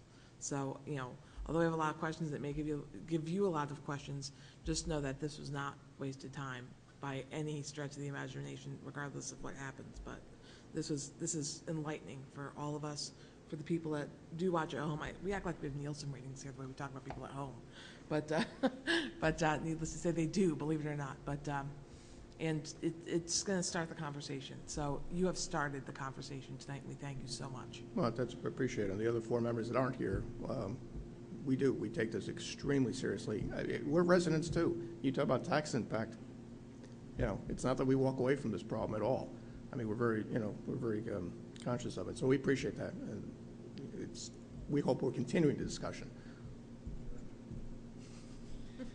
Thank you.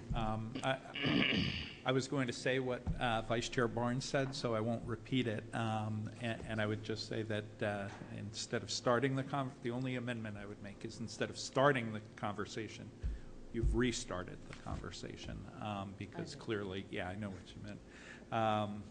It's an important one, and we can't thank you enough. And I agree with the time frames. It was aggressive, and we appreciate all the work that went into it. And we'll take up the warrants, all of the warrants, the entire warrant at our next meeting. Thank you, guys.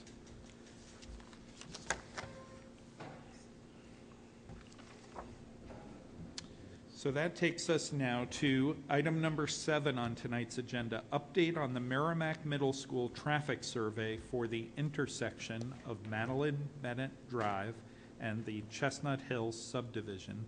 I'll turn to Business Administrator Chevenel and can add comment as needed. Yeah, please do.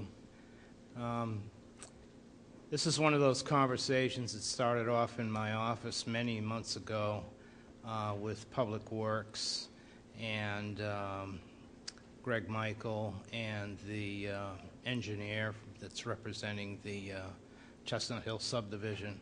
And a plan was placed before me that showed a stop sign where you exit the middle school.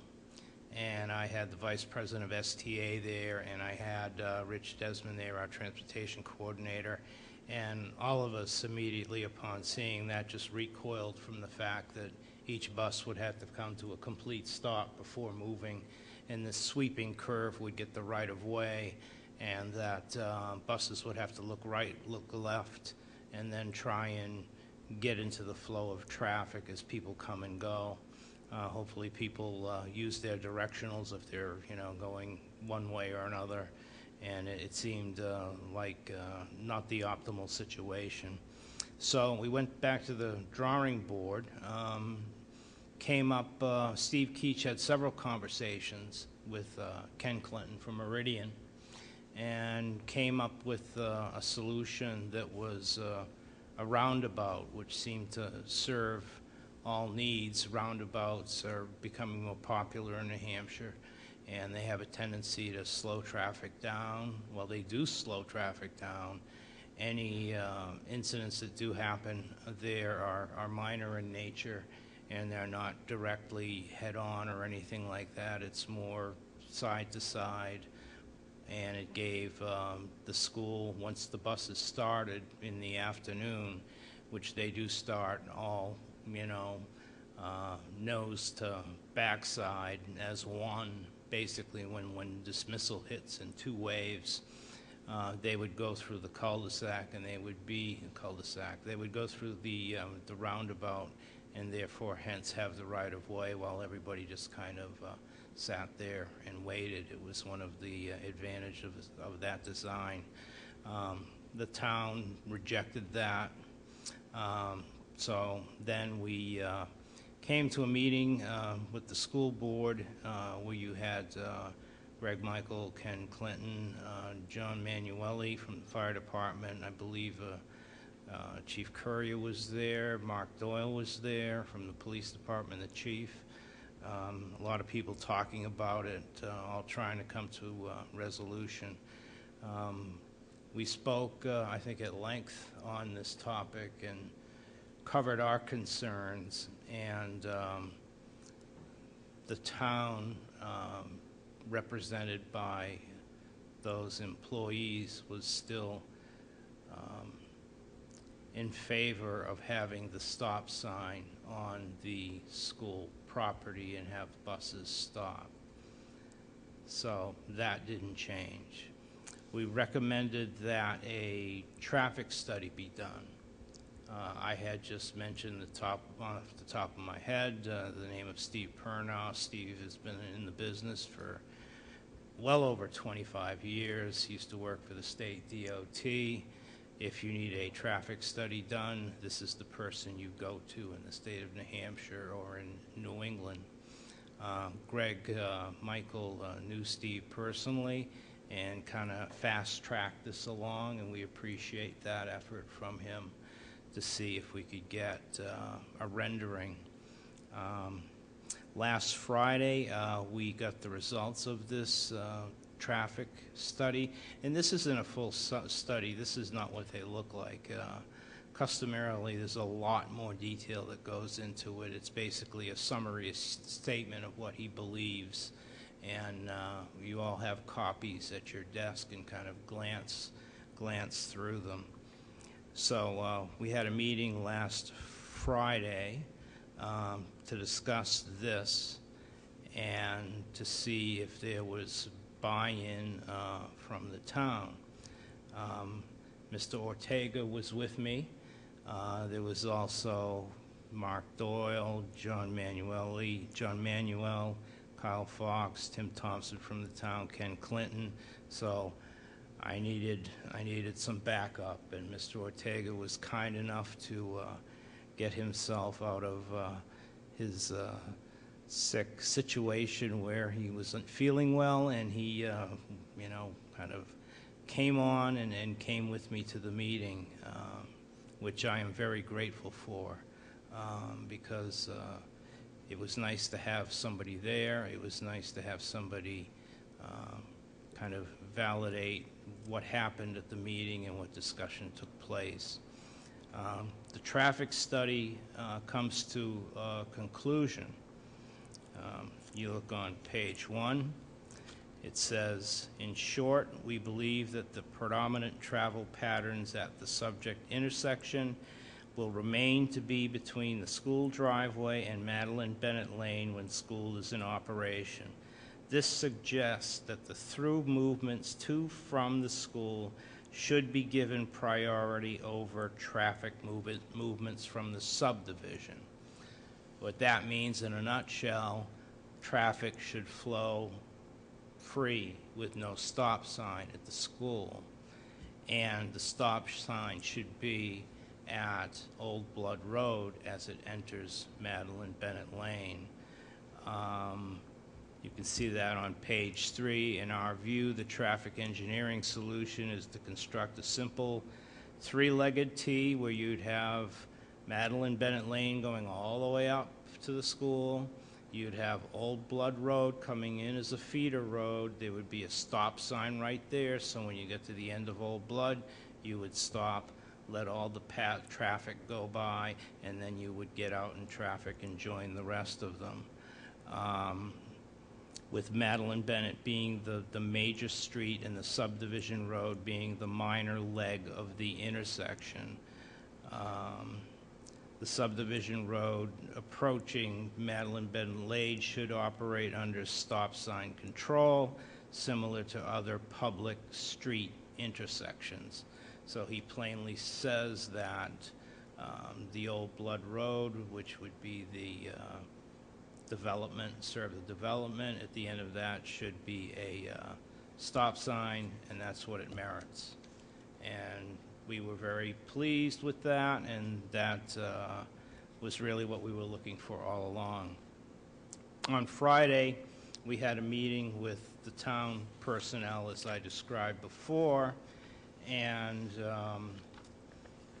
they rejected the study.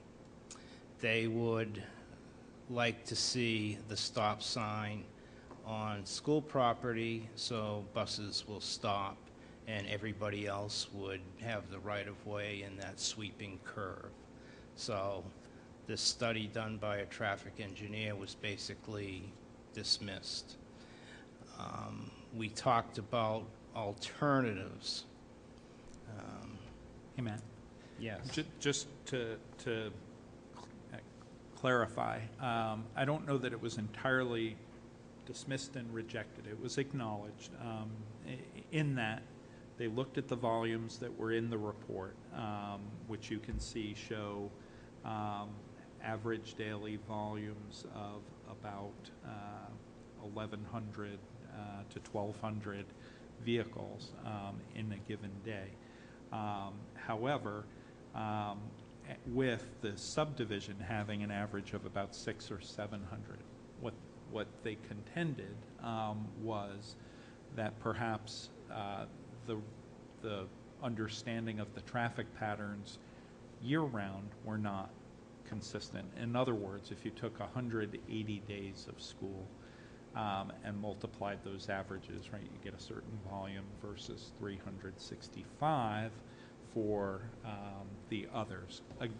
And additionally, the point that was raised was simply the where to put the stop sign again. So they didn't reject it, but they questioned large parts of it, I guess is a better way of, or a different way of saying it. I won't say it better. It's a kinder, gentler way of saying Well, it. that's my job.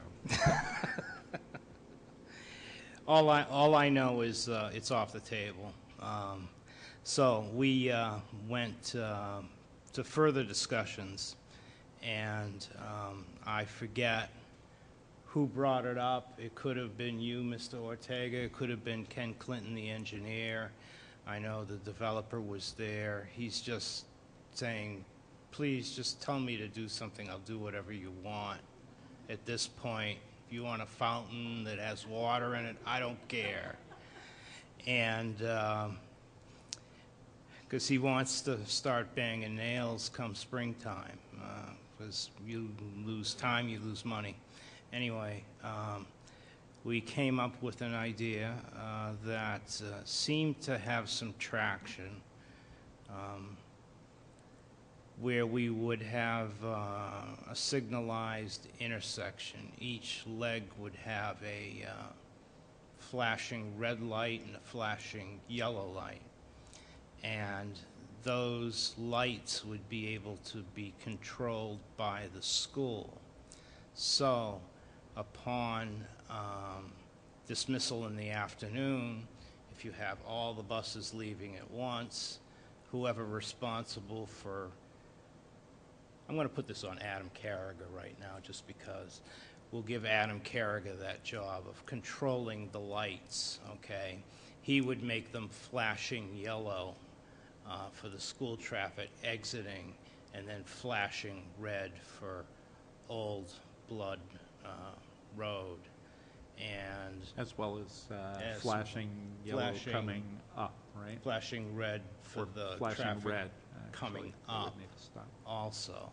So it would allow everybody to get out there and I guess accomplish what needs to be accomplished. I suggested that there was another sign that could be located when you're approaching the school, just to alert people to yield to left turn, please yield to oncoming traffic, one of those inverted triangles, just so they would know. They would see the red blinking light, but red blinking light means stop, and then you can go if you get a little moment, but if you have a capacity coming towards you, you should yield to that.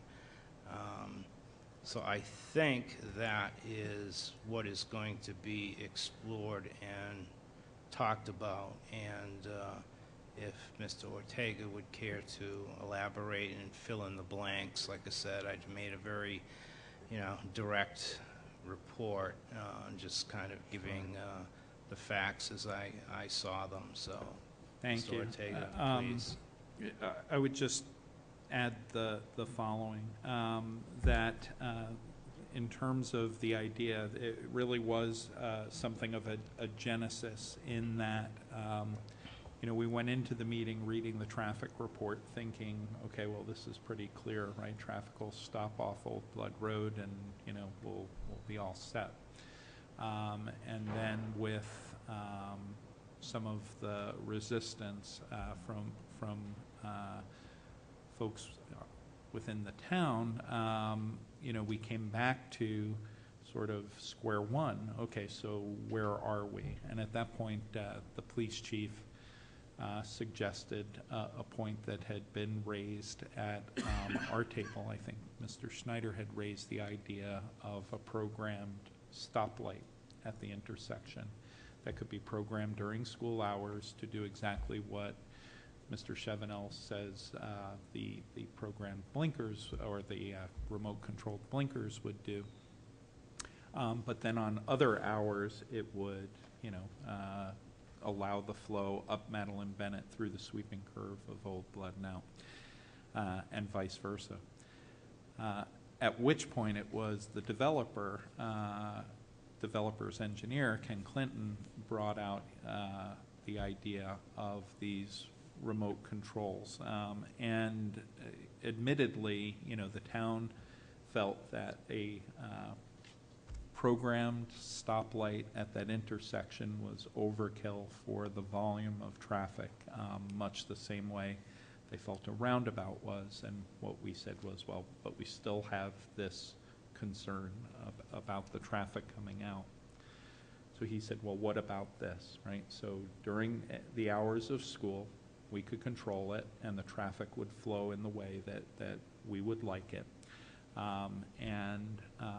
During weekends or hours when it's not, the road would flow, the way the town desires it to.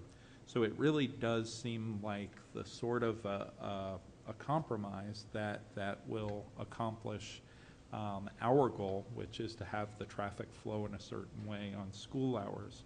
Everyone in the room recognized that an intersection like that with changing dynamics is going to take some education to get used to, in that it's not going to be clear all the time. You're going to need to be watching these lights. The chief had said that that over time, they'll monitor it. Enforcement at that, initially there'll be a high level of visibility and enforcement at that intersection until the public is educated, and that over time, hopefully it's less of an issue, and if it is, they'll move forward. So it's not ideal, but it's also not entirely unworkable. It seemed to Matt and I in the meeting to be a workable alternative.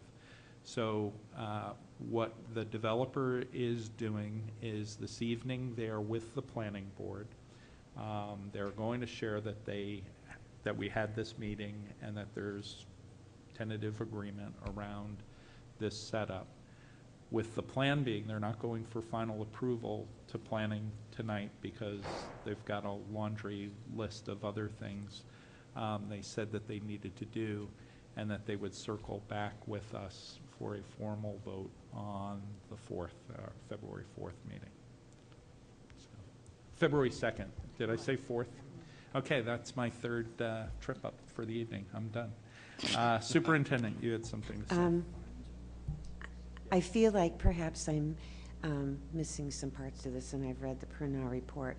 I do have to tell you I'm concerned about a middle school administrator regulating remote controls for stopping and going. Maybe I've been at dismissal too many times at the middle school to see what both administrators are up against, just with meeting with parents about something that's come up at the end of the day, so that a student is not getting on the bus but is going home with the parents because of something, or just what I will call the givens.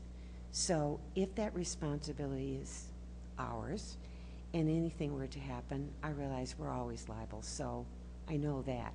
It's just that I pause. I really would prefer having a stop sign where each driver is responsible for his or her own behavior. I mean, with setting a high standard or something.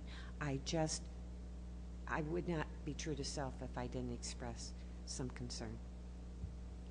Thank you. Just to clarify, when you say every driver has a stop sign, you would suggest 3 stop signs at that intersection? Well, I guess what I was doing is putting it on the part of the driver or something. I realize that probably is not ideal either, but I just worry about persons who are not trained in traffic control or not trained in those devices, or more importantly, not available when they need to be available. I see what happens just with trying to get a hold of Detective Prentice when he's needed and he has to be over here somewhere. I know Adam and Debbie's schedules too well, and so I'm just saying, if I know this ahead of time, it's important for me to express it, because we don't have that much time and the window is closing, so I need to say it. I just wanted to make sure I understood. Ms. Guglielmi, it looks like we've got a whole slew. I feel like I'm being punked because we're talking about, like I'm being punked. We have this agreement, they came up, we had the study, we agreed to have the study. They come up with based on the engineering experience, with a proposed solution. And I'm just confused, and I feel like I'm missing something because to have these buses stop and all of a sudden we got flashing lights and people controlling them like this, I'm just like, wow, I have to admit, I'm really taken back. And when it could just be solved by a stop sign for the residents coming into Madeline Bennett. When you have a school operationally, and plus, I'm really surprised that the light thing received some buy-in, because we're talking behavior. It seems like it would be so much more accident prone if you're changing the rules, and it's, so I have some concerns as well, for a variety of reasons, and I guess to be at this point of what we've gone through, and I feel very badly for the developers because they've been, like you said, just wanting to do what we could come to an agreement on, and I just, like I said, I feel like I'm missing something. It's not making sense to me. It's kind of like you do have a valid point in that there's a lot of learned repetitive behavior going on. That you're used to seeing a stop sign here, you're used to seeing it there. And sometimes if you're in Manchester and you're going through and you hit four-way stop sign, four-way stop sign, four-way stop sign, and then you hit one that's only two, you know, you think it's four because you don't see two, and it's a change in behavior, it's a change in the way things handled, even though the geography and everything like that remains the same. Well, and I think the other part is, I guess common sense would tell me that, you know, to have residents stopping there makes sense when you have this wide open road. I mean, just to slow down the traffic versus the habit of whipping around, you know, in those back roads and off hours. And so I don't know, I have some concerns, I'll be honest. Thank you. I saw some other hands. Vice Chair Barnes. Well, my mind is blown, but I'll start with playing off of what other people have said. There's going to be a change in behavior because there's going to be a road that was never there before. So we need to teach the proper behavior with this new road. So anyone that's on autopilot will realize the road's never been there before, and now they need to acknowledge it, recognize it, and the drivers that come from it. So I think there will be changed behavior just by the circumstance of the layout. First of all, for the public, who is all hanging on their every word tonight, clearly, just know that this isn't our first choice. Our first choice was never to feed it to Madeline Bennett.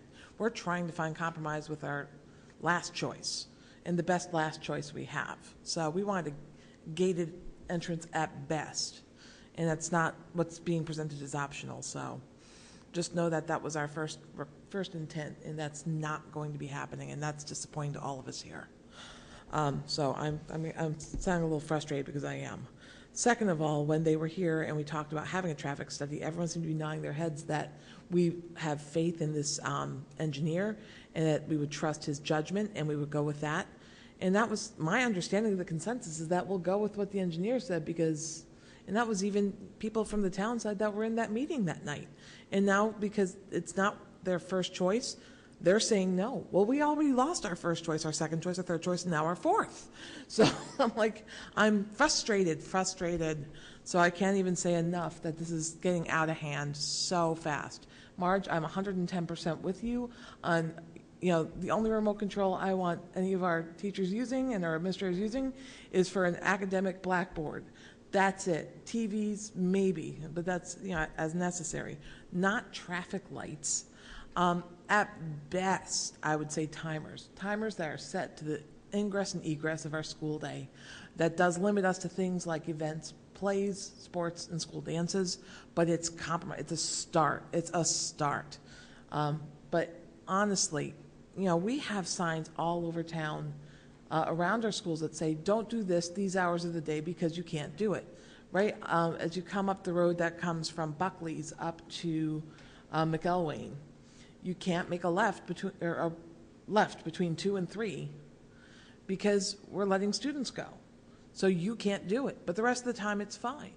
So maybe it is that there's a stop sign that you have to use during school hours. A non-electronic, you know, easy to maintain, you just have to stop during school hours. That hasn't even been discussed, and it's the lowest tech option that we have out there. A stop sign that really only applies when it needs to apply. So, I mean, I can't believe we're having this discussion. It blows my mind that we're having this discussion. You know, I think that the right answer was a stop sign at the end of the development road, not Madeline Bennett. That's the wrong thing for this district and the community because it's going to back up bus traffic. It doesn't just affect Madeline Bennett Drive. It affects every neighborhood that gets backed up and late drop-offs and everything else. The trips to the high school that come with it, it's bigger than an hour a day. It basically spreads the mess all over town because they're going all over town. This is mayhem and foolishness at its best, I have to say. I don't have a good answer. I mean, I do have good answers. The stop sign that I talked about, or a timed flashing light, but just that always, you know, we paid someone to come in and do something, and as soon as it wasn't their first choice, they said no. It's I mean, disrespectful of the process that I thought we agreed to. So I'm feeling not only frustrated, but I'm feeling a little offended because I thought we had some compromise, and I was wrong. I just want to clarify a couple points. We didn't pay for the study. The developer paid for the study. And the other thing that we agreed to was that we would get a study that the work group would get together and inform itself with the study, but make a decision as a group, and that's what we would agree to.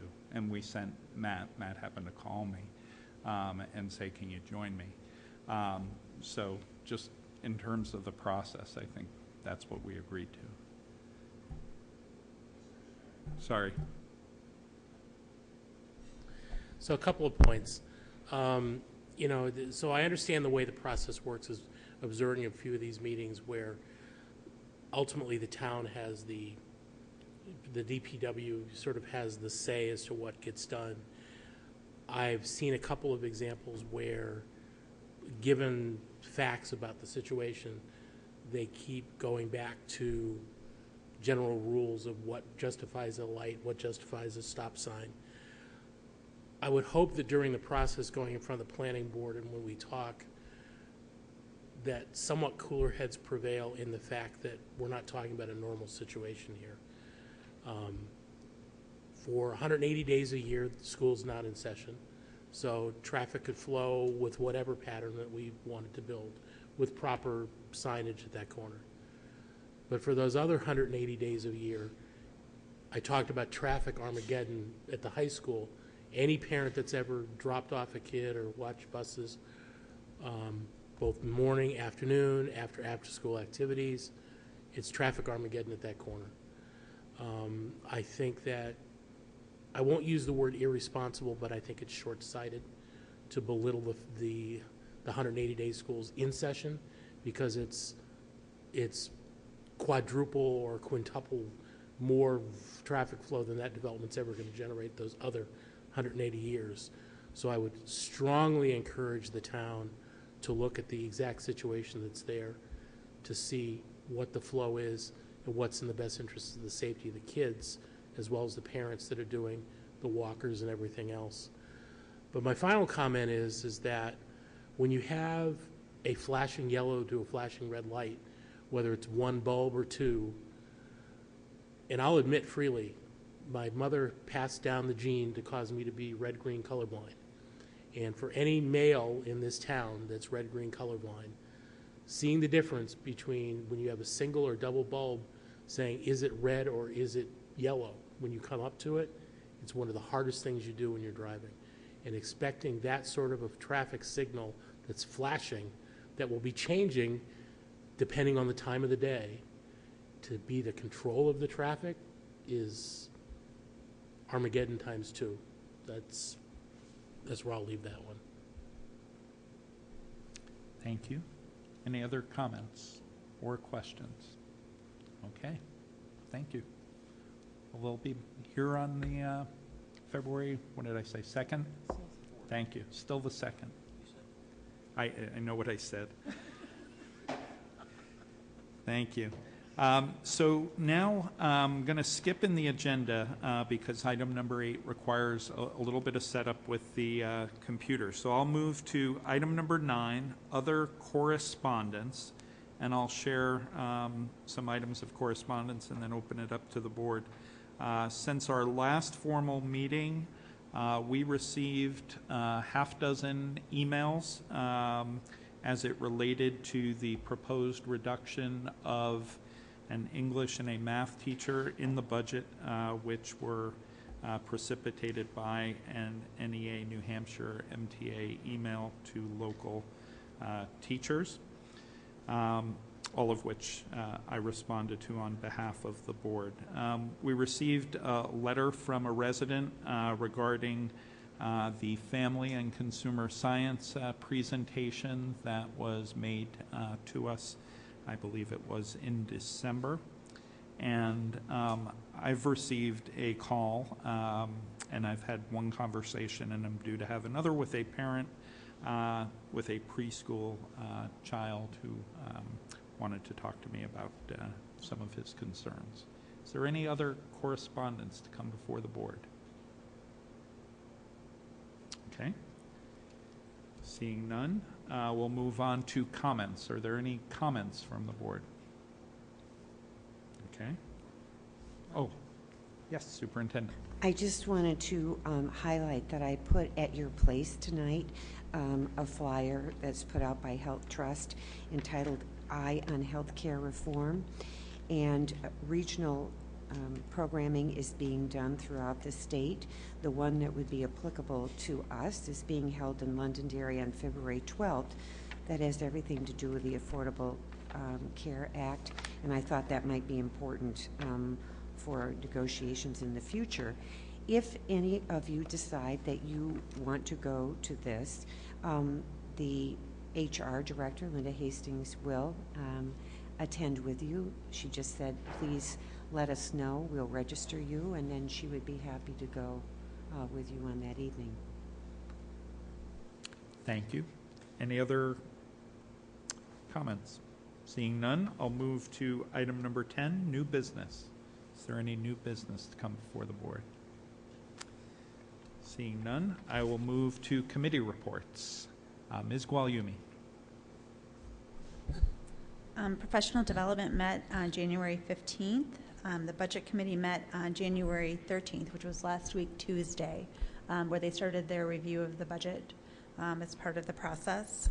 During that session, they reviewed the elementary schools, their budget, the middle school, and the high school.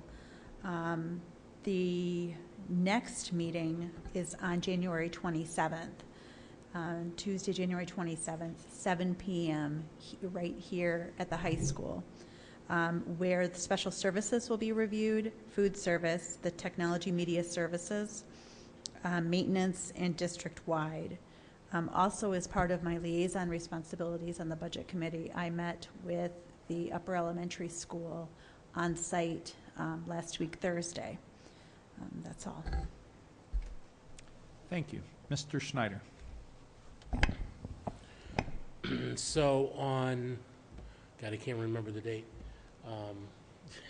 The second Thursday of January, the Merrimack Safeguard met, and this was our annual where we do a member survey where we all have these clickers, if you will, sort of like the smart board clickers, and all the members of Merrimack Safeguard answers a series of questions about the organization, and we sort of do a self-evaluation to see how effective and things, and we got some preliminary results back saying that we've made a lot of improvements, a lot more knowledge about what Merrimack Safeguard does, but also a lot of opportunities for operationalizing. Now that we've gotten the funding for the remaining 5 years, that we've really got to, hit the road now running with programs and things like that. So it was really good. Every January this happens, where we sort of evaluate, at least the last 3 times that I've been to it, that it's occurred. So that was done. As you saw, the Planning and Building Committee has met periodically. I wasn't able to meet their last meeting on last Monday because we were meeting, so some of the information for the report I got to see the same time everybody else did, so that was there. I'm assuming that they're probably going to meet next week in preparation to gather the data for the second meeting on February 2nd, so we can prepare that. So I'll make sure that I sort of reflect what we as a board asked for to make sure that they cover it and are able to obtain it. So great. Thank you. Any other committee reports? Seeing none, we will now move back to item number 8, which is, I'm assuming we're ready, which is the update on final modifications to the educator performance and evaluation model. I will turn to Dr. Mark McLaughlin, who has been chairing that committee, and Board Member Davis Powell, who is the school board's liaison. Thank you very much. I really appreciate the board's indulgence. For the sake of the community, we thought it would be helpful to just have them be able to see some of the items of interest. And this is an important time because we are really coming to the end of this part of our journey. And in light of that fact, I want to just share some information with you, some of which will be a repeat of information that you've heard before, and some of it I think will be new. All of it we think is important because as the board begins its final deliberations on our proposal, I think it's important that we provide you with this summary report. So just by way of history, I think it's important to remind the board and our community what the charge was. And the charge was to develop a tool and a process for educator evaluation that was both contemporary and research-based. And you'll notice an N is missing, so I apologize for that on evaluation. And that's an important thing because our current system is 35 years old, and I think we can agree that anything that's 35 years old needs of necessity to be reviewed, not because anything is wrong with it necessarily or anything is broken, but because it needs to be reviewed, it needs to be updated. We need to apply contemporary knowledge and research to the tool and the process that we use for something as important as educator evaluation. So that was the charge of our committee, to develop a tool and a process that was contemporary and research-based. Also want to just, by way of reminder, say a little bit about the committee composition. It was comprised of 13 members representing a cross-section of interests. We had educators, administrators, board members, community people. We had parents. We had a broad range of folks, and that's very important because each one of those groups of people had a very unique perspective on this issue of educator evaluation and very worthy points of agreement, worthy points of disagreement, and they all needed to be reflected in our work, and they were. What we did was to review multiple models of educator evaluation. We reviewed Charlotte Danielson's work, Kim Marshall's work, and a host of other research-based models. Before we did anything our own, we spent a lot of time looking at those models and best practices, and so that we could determine what counted for us, what mattered to us, what things we wanted to adopt, what things we wanted to modify, and what things we didn't want to include at all because it didn't work for our community. So we spent a lot of time doing that, and that's important for people to know because we did not enter this process with a sense of we understood where we were going to take it. We didn't have preconditions on anything. So we simply spent a lot of time researching and review. And the final thing I'd like to say as we enter this last stage is how we achieved what we achieved is by consensus. And that's a very different model because oftentimes in a situation like this, groups agree to have sort of a majority rule. And the problem with that sometimes is that there are winners and losers. If you have 13 people on a group and 7 people like something and 6 people don't, 7 people are happy and 6 people aren't. And this is too important. So we agreed early on in our process that we would not move on anything unless we had consensus. And that was, our model was what we called fist to 5, which is on anything, if you put up a fist, that means you just couldn't agree. And if you put up 5, that means that you were in agreement. And we would not move on if we didn't have 4 or 5s. And that meant that the process was, by its very design, a lengthy process. There were a lot of meetings where we just couldn't, and we weren't about to force each other to agree to something that we just, on principle or because of our viewpoint, just couldn't agree with, and so we didn't. And then we worked it and modified it. The value is what we have, we all really buy into and we all agree with, and there are no winners and losers. And I think it's important to share that one more time. And imagine the fact that we have MTA members, board members, administrators, teachers, parents, to get consensus with a group like that on anything as significant as this is no small thing. So I think that people should feel confident that what we have is something that all those parties felt very good about. So the the most revolutionary, if you will, part of what we've developed is the notion of an educator rubric. Up until now, most educators do not operate, most evaluation systems do not operate on the notion of a rubric. And so we used the research from Charlotte Danielson and Kim Marshall and other specialists in this field, and we adopted the idea that our educators would be evaluated based on identified domains. The domains that Merrimack has chosen are planning and preparation, educational environment, instruction, monitoring, assessment, and follow-up, and professional responsibilities. And if anyone is familiar with Charlotte Danielson, you would see that 4 of those, the first 3 and the last, are Charlotte Danielson's domains. Merrimack did what Merrimack often does, to its credit, is felt that it needed to have a 5th domain, which we called monitoring, assessment, and follow-up, because we are putting so much emphasis in our district on data, on benchmark assessments, on progress monitoring, that it needed to be its own domain. And so we adapted the Charlotte Danielson model to include a 5th domain. Underneath that domain, and you have at your tables, you have a copy of the rubric that was developed. Underneath each of those domains are components. What we know is important in a rubric is that a rubric needs to be a careful descriptor for a student, or in this case an educator, to know what exactly they must do in order to be successful. So planning and preparation is not alone enough of a descriptor for an educator to understand where they need to be putting their energies. And so underneath each domain are components that clearly outline the expectation for performance.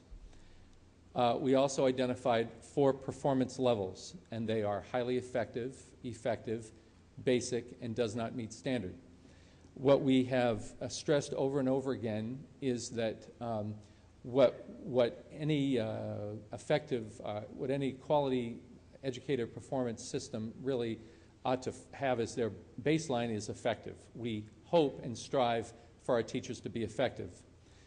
Highly effective is a performance level that we have put in place so that educators have a place to seek, a place to stretch to. But we don't expect that people will be highly effective in every domain and every component on any given day. But we do hope that they exist in the effective place. It also is true to say that on any given day, for any variety of reasons, on any one particular component, an individual their performance might be basic, and that has to be noted as well. But we are striving to have our educators have a clear understanding about what effective looks like in each of the identified domains and give them clear expectations on how to achieve that. So this that I've just described very quickly is the tool part of our charge. We talked about a tool and a process. This is the tool part of our charge. The process part of our charge has to do with the number and the method of observation. And so for continuing contract people in our current system, in our current system, our continuing contract educators are observed once every 3 years. One of the things that was definitive in the research is that this is a case where more actually is better. And so it's a mild adjustment, but it's an important one. We have increased that to 1 observation per school year. The focus will be the observation will be once per year, and it will be announced within a 2-week period of time, because one of the other things that we really understood from the teachers on our committee, as well as the research, is that trying to approximate a more authentic setting is more valuable than the current situation where there's an announcement, I'm coming in tomorrow, and a planful observation that isn't always as authentic as it might be. The point is not to catch people doing poor things. We are very confident that most of our educators are doing great things all the time, and we want to just be able to see that in a more natural setting, hence within a 2-week period of time. There's a professional dialogue that follows that within 5 school days. It's all laid out. If you look at the third bullet, this is something that I think is very, very important to share with the community. We think that it's very important to share with an educator the raw data from the observation as close to the time as it happens as is possible. So what we're proposing is that when an evaluator goes into a classroom and does their observation, they will take notes either on a laptop or they'll write them in whatever way they do. And in order to enhance the possibility for a legitimate, very evidence-based dialogue, that data directly drawn from the observation will be within 1 school day provided to the educator so that that person has the opportunity to look at the data, to see what was recorded, to be able to make notes in preparation for a dialogue about whether you didn't see all of it, or I didn't know that I was doing that, what have you. But the dialogue can be about the performance that was observed rather than spending a lot of time looking at the data, because then the time for dialogue is caught doing that. That's a big change. And of course, and I'll say more in a minute, but our evaluators are being trained to provide that information to our educators. The bigger change has to do with the probationary educators. Currently, they are observed 3 times per year for the first 5 years until they become continuing contract folks. We have changed that to 5 observations in the first year, and we've spelled that out. A minimum of 2 will be conducted by the end of December, with 2 more to be completed by the end of March. Another change is that in our current system, after contracts are issued, we do not make a habit of observing educators, but the April to June timeframe is a very important timeframe, particularly for new educators who can use all the feedback we can get. Remember, we said, in this case, more is better. And so we have added an additional observation between April and June after contracts are issued, but because we think it's very important that they continue to get that feedback. In years 2 through 5, there'll be a total of 4 observations that will be completed by the end of March. I'll say more in a minute when we get to the modifications to this process about how we landed at those numbers. And in the same way, there'll be a professional dialogue, and the educator will be provided with the raw data from the observation as soon as possible, or at least 1 school day prior to the professional dialogue meeting. Now, for the purposes of the community, I put this up there. It may be very hard for you to read. You'll see at your tables, at your places, the educator observation record sheet. What you have in front of you is the form that our committee developed that will be the basis for each of the observations that an educator will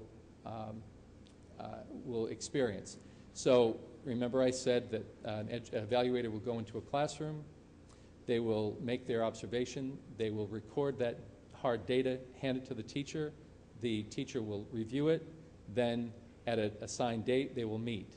They will discuss the data, they will work together to see which domains were observed and at what performance level they were observed. So for instance, if I have data that supports planning and preparation, component 1A and 1C, I will circle that.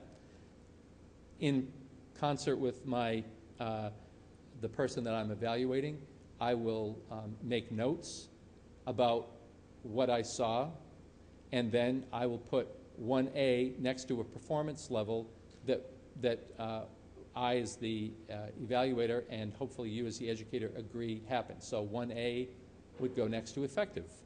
Maybe 1C would go next to highly effective in this particular case, and so on. That then becomes the document of record for the educator that would then contribute to, that would be part of their professional file. The next form that I have for your review, which I don't believe you've seen yet, is the summative evaluation form. And one of the things that we are acknowledging and continuing to try to work on is to be sure that our educators are not surprised by any data that is provided to them. So, for instance, if I'm a first-year teacher and I have 5 observation record sheets and I'm consistently rated as effective in most domains, I should not see does not meet standard in any of those domains, because that would be a surprise. We're trying to have this be an evidence-based, data-driven process that supports a conclusion. So the goal would be to have the sum of the observation record sheets be reflected in a summative statement. There are exceptions to that, though, and I'll give you just one example. There might be behaviors that an educator could be engaging in that would not necessarily be observed in a classroom setting. For instance, if a parent calls and says to the principal, I don't ever get a phone call from my child's teacher and I'm really missing that, I need that feedback, and I've asked and I'm not getting it, that isn't something that a principal would likely observe in a classroom setting, but it would be information that they would know. Now, obviously, that is not information that's going to be withheld from the educator. The administrator would go and say, Mr. McLaughlin, Mrs. So-and-so is looking for a call from you. We really need you to do that. And almost always is the case. The educator will say, I've got it, I will do better, and then they will do it. Let's just say that that message isn't heard and that the parent continues to call. These are not observable things, but they are pieces of data that rightly would find themselves in the summary evaluation because it was important information to record and to note. That's just one example. But the summative evaluation is intended to be not a surprise. It's intended to elucidate the entirety of educators' experience. And again, that part is continues to be part of training that we're conducting with our educators.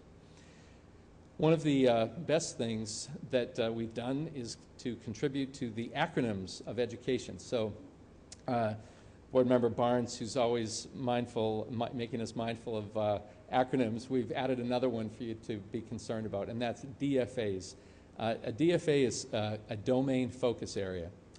And what I've got for you here is an example of the letter that would be sent to educators at the end of a school year, anticipating the next school year.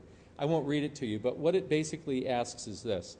If it's April of a year that's just concluding, and I am looking forward to next year, I hope that I have an opportunity to reflect on what I want to focus on for the next year, and I identify 2 domains out of the 5 that I listed that I would say to my evaluator, I really want to work on.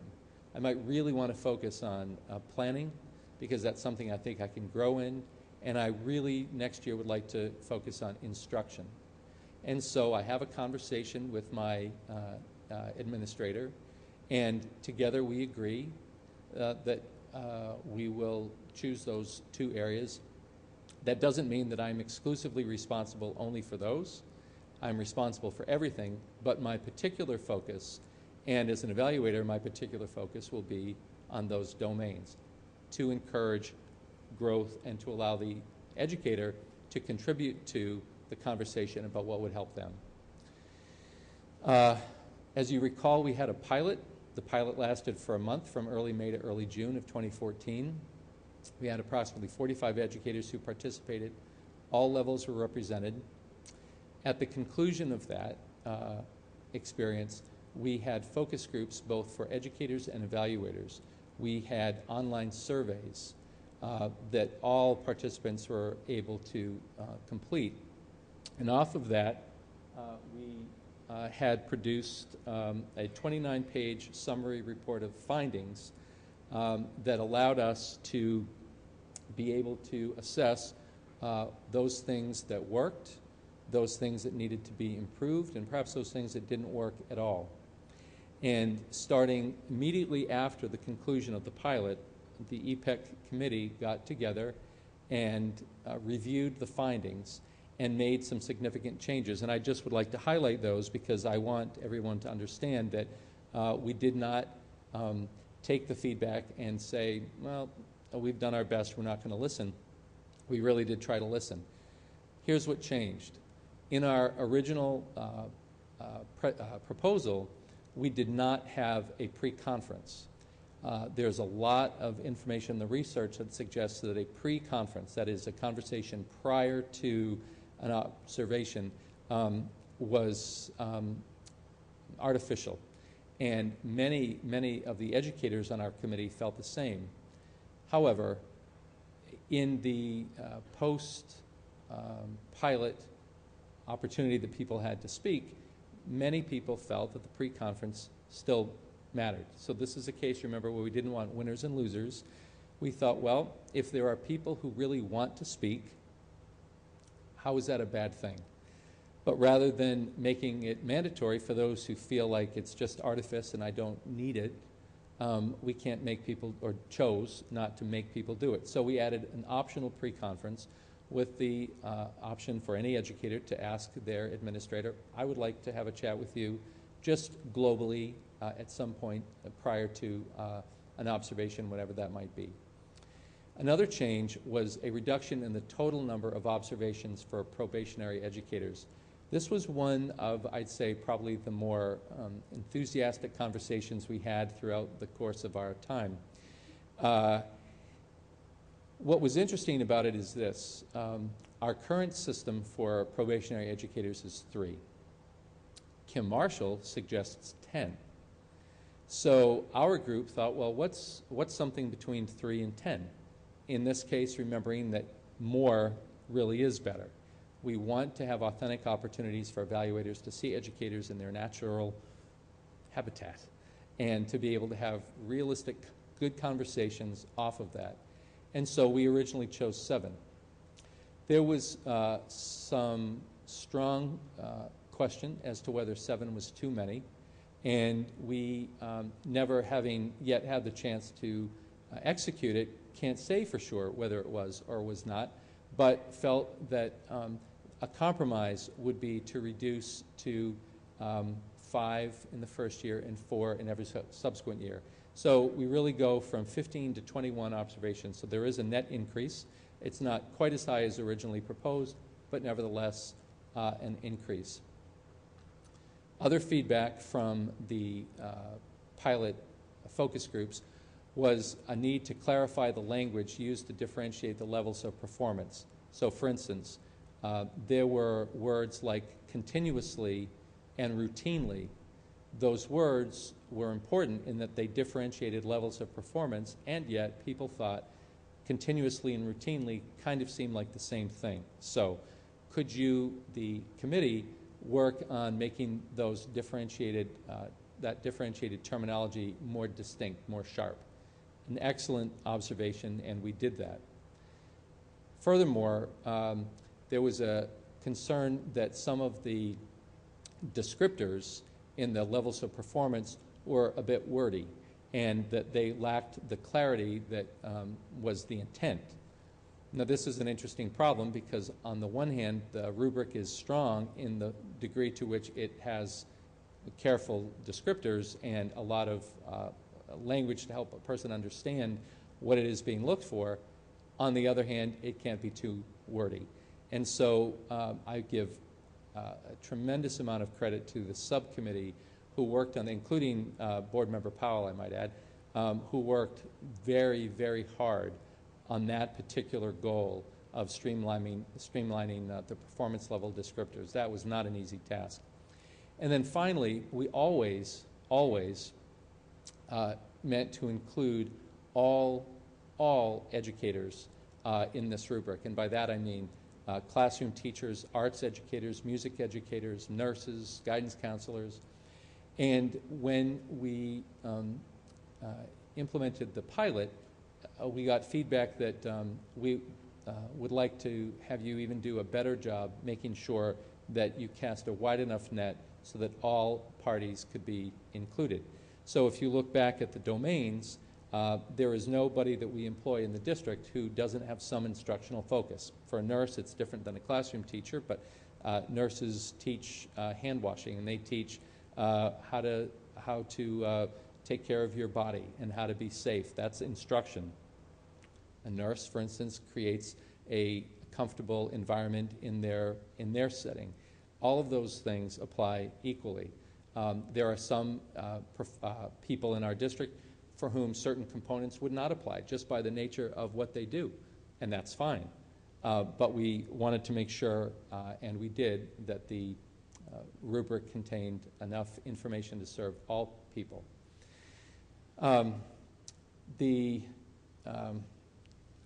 We have a real commitment to training evaluators. One of the things that we have said over and over again is that all folks in our business can do a better job at training evaluators, and ourselves included. So if you've been in Merrimack for any length of time, you don't necessarily have great history of having been part of ongoing training for evaluation. We have changed that and will continue to change that. All 36 evaluators have participated in 2 full days of training to date. 2 more days will be scheduled in February, just a few weeks from now, and then again in April. And then there'll be a minimum of 3 days in 2015-16 school year, and in every year following. Training really will not end, and that's a commitment that from the superintendent on down we have all made. We will continue to support our evaluators so that they can get better and better at their task, and that's just part of the way we're going to do business. As of January 7th, we've had 261 of our total educators having participated in full-day training. On February 4th, that number will be 100% of our educators. So far, we've had 261 educators trained, and the goal of the training has been to help them be prepared for what is an expected MTA vote in mid-February. We feel it's very important that the educators in Merrimack understand what it is that they're asked to vote on, and so we have devoted a full day to groups of just over 50 per day for a period of 6 days, where we have exposed them to the documents that I've shared with you tonight. We've had them have opportunities to code real teachers to see how important it is to be mindful and to be very clear in your data so that they can understand what to expect when an evaluator comes into their classroom. It's been a full day, and we feel confident that educators have a better sense of what it is we've developed and are asking them to vote on, as I say, in preparation for an expected MTA vote in mid-February. The last thing, and you've heard me say it before, but I just feel like this might be the last time we talk about this for a while, and so I just think it's so important to say again a thanks to our committee members. All of them have committed to nights, to weekends, to weekdays. The educators on the committee had to give up a classroom time and had to make good plans so that their students would not lose a beat. And those members on EPEC who are business people, took time off from work, just a tremendous commitment, and every one of them, I think, gave this district great service. And so I would just like to say one more time a great thank you to all of them for having done such good and careful work. And a particular thank you to Board Member Powell, who has been with us through and through and did particularly hard work on the rubric component of what we have presented to you tonight. That's the hardest part, and he was on that subcommittee. So I thank him, and happy to take any questions that any of you might have.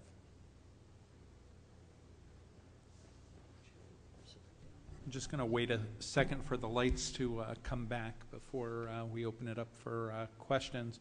And just to clarify as well for the board, Dr. McLaughlin presented that the plan is in mid-February for the MTA to take this up for a vote on that infamous date, February 2nd, that I keep referring to as the 4th, February 4th.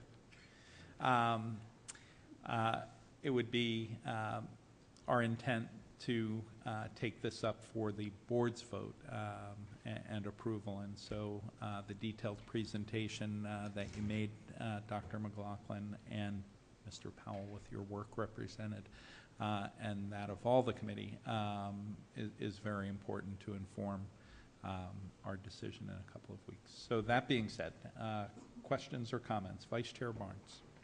Well, I'll do the first assumptive sale. It would go on the consent agenda for the second because we're vetting it tonight? It could, if that's the board's desire, or if the board wishes further discussion, we could add an agenda item for it. It's really up to the board. Well, I guess I would make the suggestion that we put it on consent, and if anyone decides they want more dialogue, they can always call Marge. I did have two questions, though. Mark, I know that you mentioned reducing to 4 observations with probationary employees in years 2 through 5. And I understand, you know, especially with the bandwidth of the staff you have available to do these evaluations, that it probably has, you know, global benefits. But the thing that struck me was that all 4 will be done by March. And earlier you had mentioned that April to June were critically important times for evaluating. Why not do them once a quarter? So what you see there is a minimum number. So the 4 would need to be done by March. We could well agree to change that as we proceed. I think initially we said that in the first year, for a first-year educator, that April to June time is really important. There was, you know, the whole issue of numbers of evaluations became a very difficult one to find consensus on. And so what we were able to find consensus on is the March date. We have said, though, that that number is a minimum number of 4 in years 2 through 5. And so it is always possible that a evaluator would, for a very good reason, think it would be important to see an educator beyond that March date, and that's always their prerogative. It is now, and it is always their prerogative. So it doesn't mean an observation after March cannot happen. But in terms of the formality, that was more or less the thing that we're able to come to agreement on.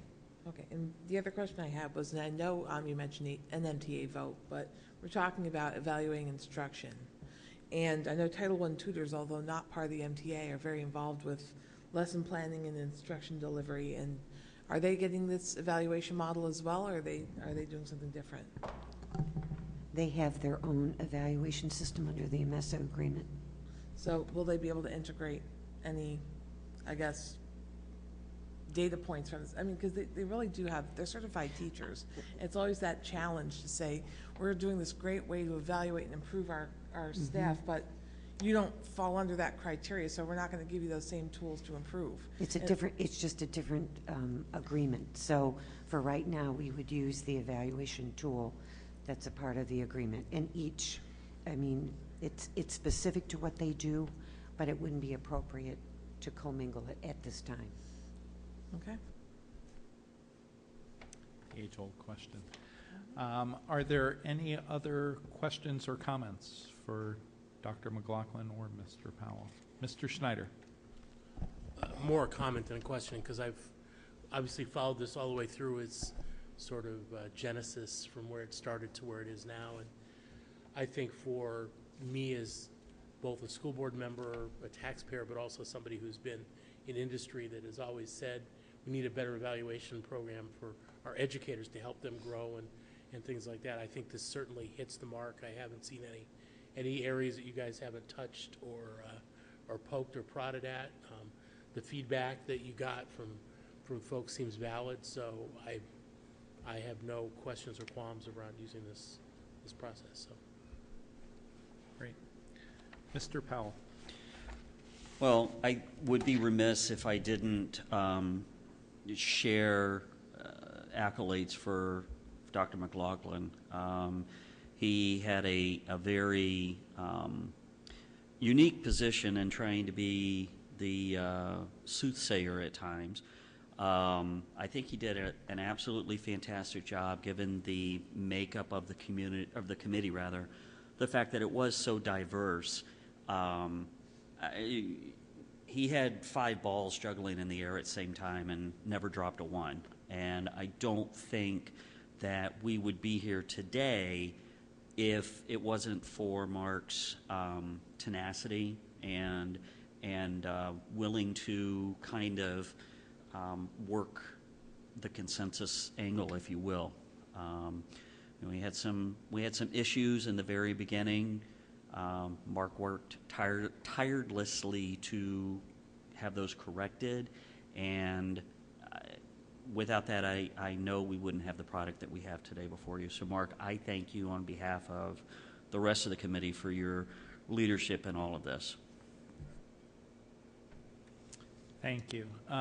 So before we conclude, I'm getting a sense of the board. We'll put this on consent then, and if during the next couple of weeks, if anybody has any issues, just simply let us know and we'll pull it as a separate agenda item. Dr. McLaughlin, Mr. Powell, the entire committee, on behalf of the board, since we won't be discussing this next week, our sincere thanks for shepherding this from concept to pre-implementation, but we're on the precipice, right, of implementation. I can think of nothing more important than improving the effectiveness of teachers in the classroom. Every notch we move a teacher up in terms of their performance impacts 20 kids, 100 kids, right? It's a multiplier. So this is hugely important work, and you and the committee worked in a fashion that was collaborative. You did a pilot, you got feedback, you adapted to that feedback. I think you need to be commended for that. You didn't rush it, you didn't push something through, you listened to the constituents who were sampling it and adapted. And I just think the whole process has been fantastic, and I hope, besides the board's vote, I hope that the MTA recognizes that this is a good system, and that I urge their approval as well in mid-February. Ms. Guglielmi. I just have a question. Once implemented, what is the process for any optimization? So if is there a time where the committee will look back, or is there, can you tell me a little bit more about any potential changes and how that will look in the future? So one of the things that, and Davis will smile when I say this because he'll remember, and I think I've shared it with the board too, at different points when we were having a little moment of we can't get past it, one of our members said, let's not have the perfect be the enemy of the good. And that was really a watershed moment for me because, and for all of us, I think, because we realized that there are times when, when we have to do the best we can, and that the only way that we're really going to know if some of these things work like we think they'll work and like the research says they'll work is by doing them and then having an opportunity to review and then change if necessary. I think the thing there is, and I guess I'll just say that the MTA has a large part in that. In other words, if we agree on the tool and the process that we provided, and then there's agreement that rather than sitting on this for the next 35 years, that we will continue to open it, we need to have agreement from the MTA that they would be willing to do that, all in the spirit of improvement. So we've talked openly about that, and I would just reach out a hand of partnership with the MTA to say that as we execute this, if there are areas that we recognize need to be modified, that we would be allowed to do that so that we could always improve and grow, rather than to shut the books on it and say we've done the best we can and we're not going to look at it for another couple of decades. So that's the best way I can answer that. There would need to be partnership there. All set? Any other questions, comments? Thank you again, Dr. McLaughlin. So that takes us now, since we hopped around, we're back to item number 12, public comments on agenda items. Seeing none, I will close public comments. We'll take a moment to sign the manifest. I'll entertain a motion to adjourn, made by Mr. Schneider, seconded by Ms. Guagliumi. All in favor signify by saying aye. Aye. Opposed? None. The motion carries 5-0-0. Thank you, everyone. Good night.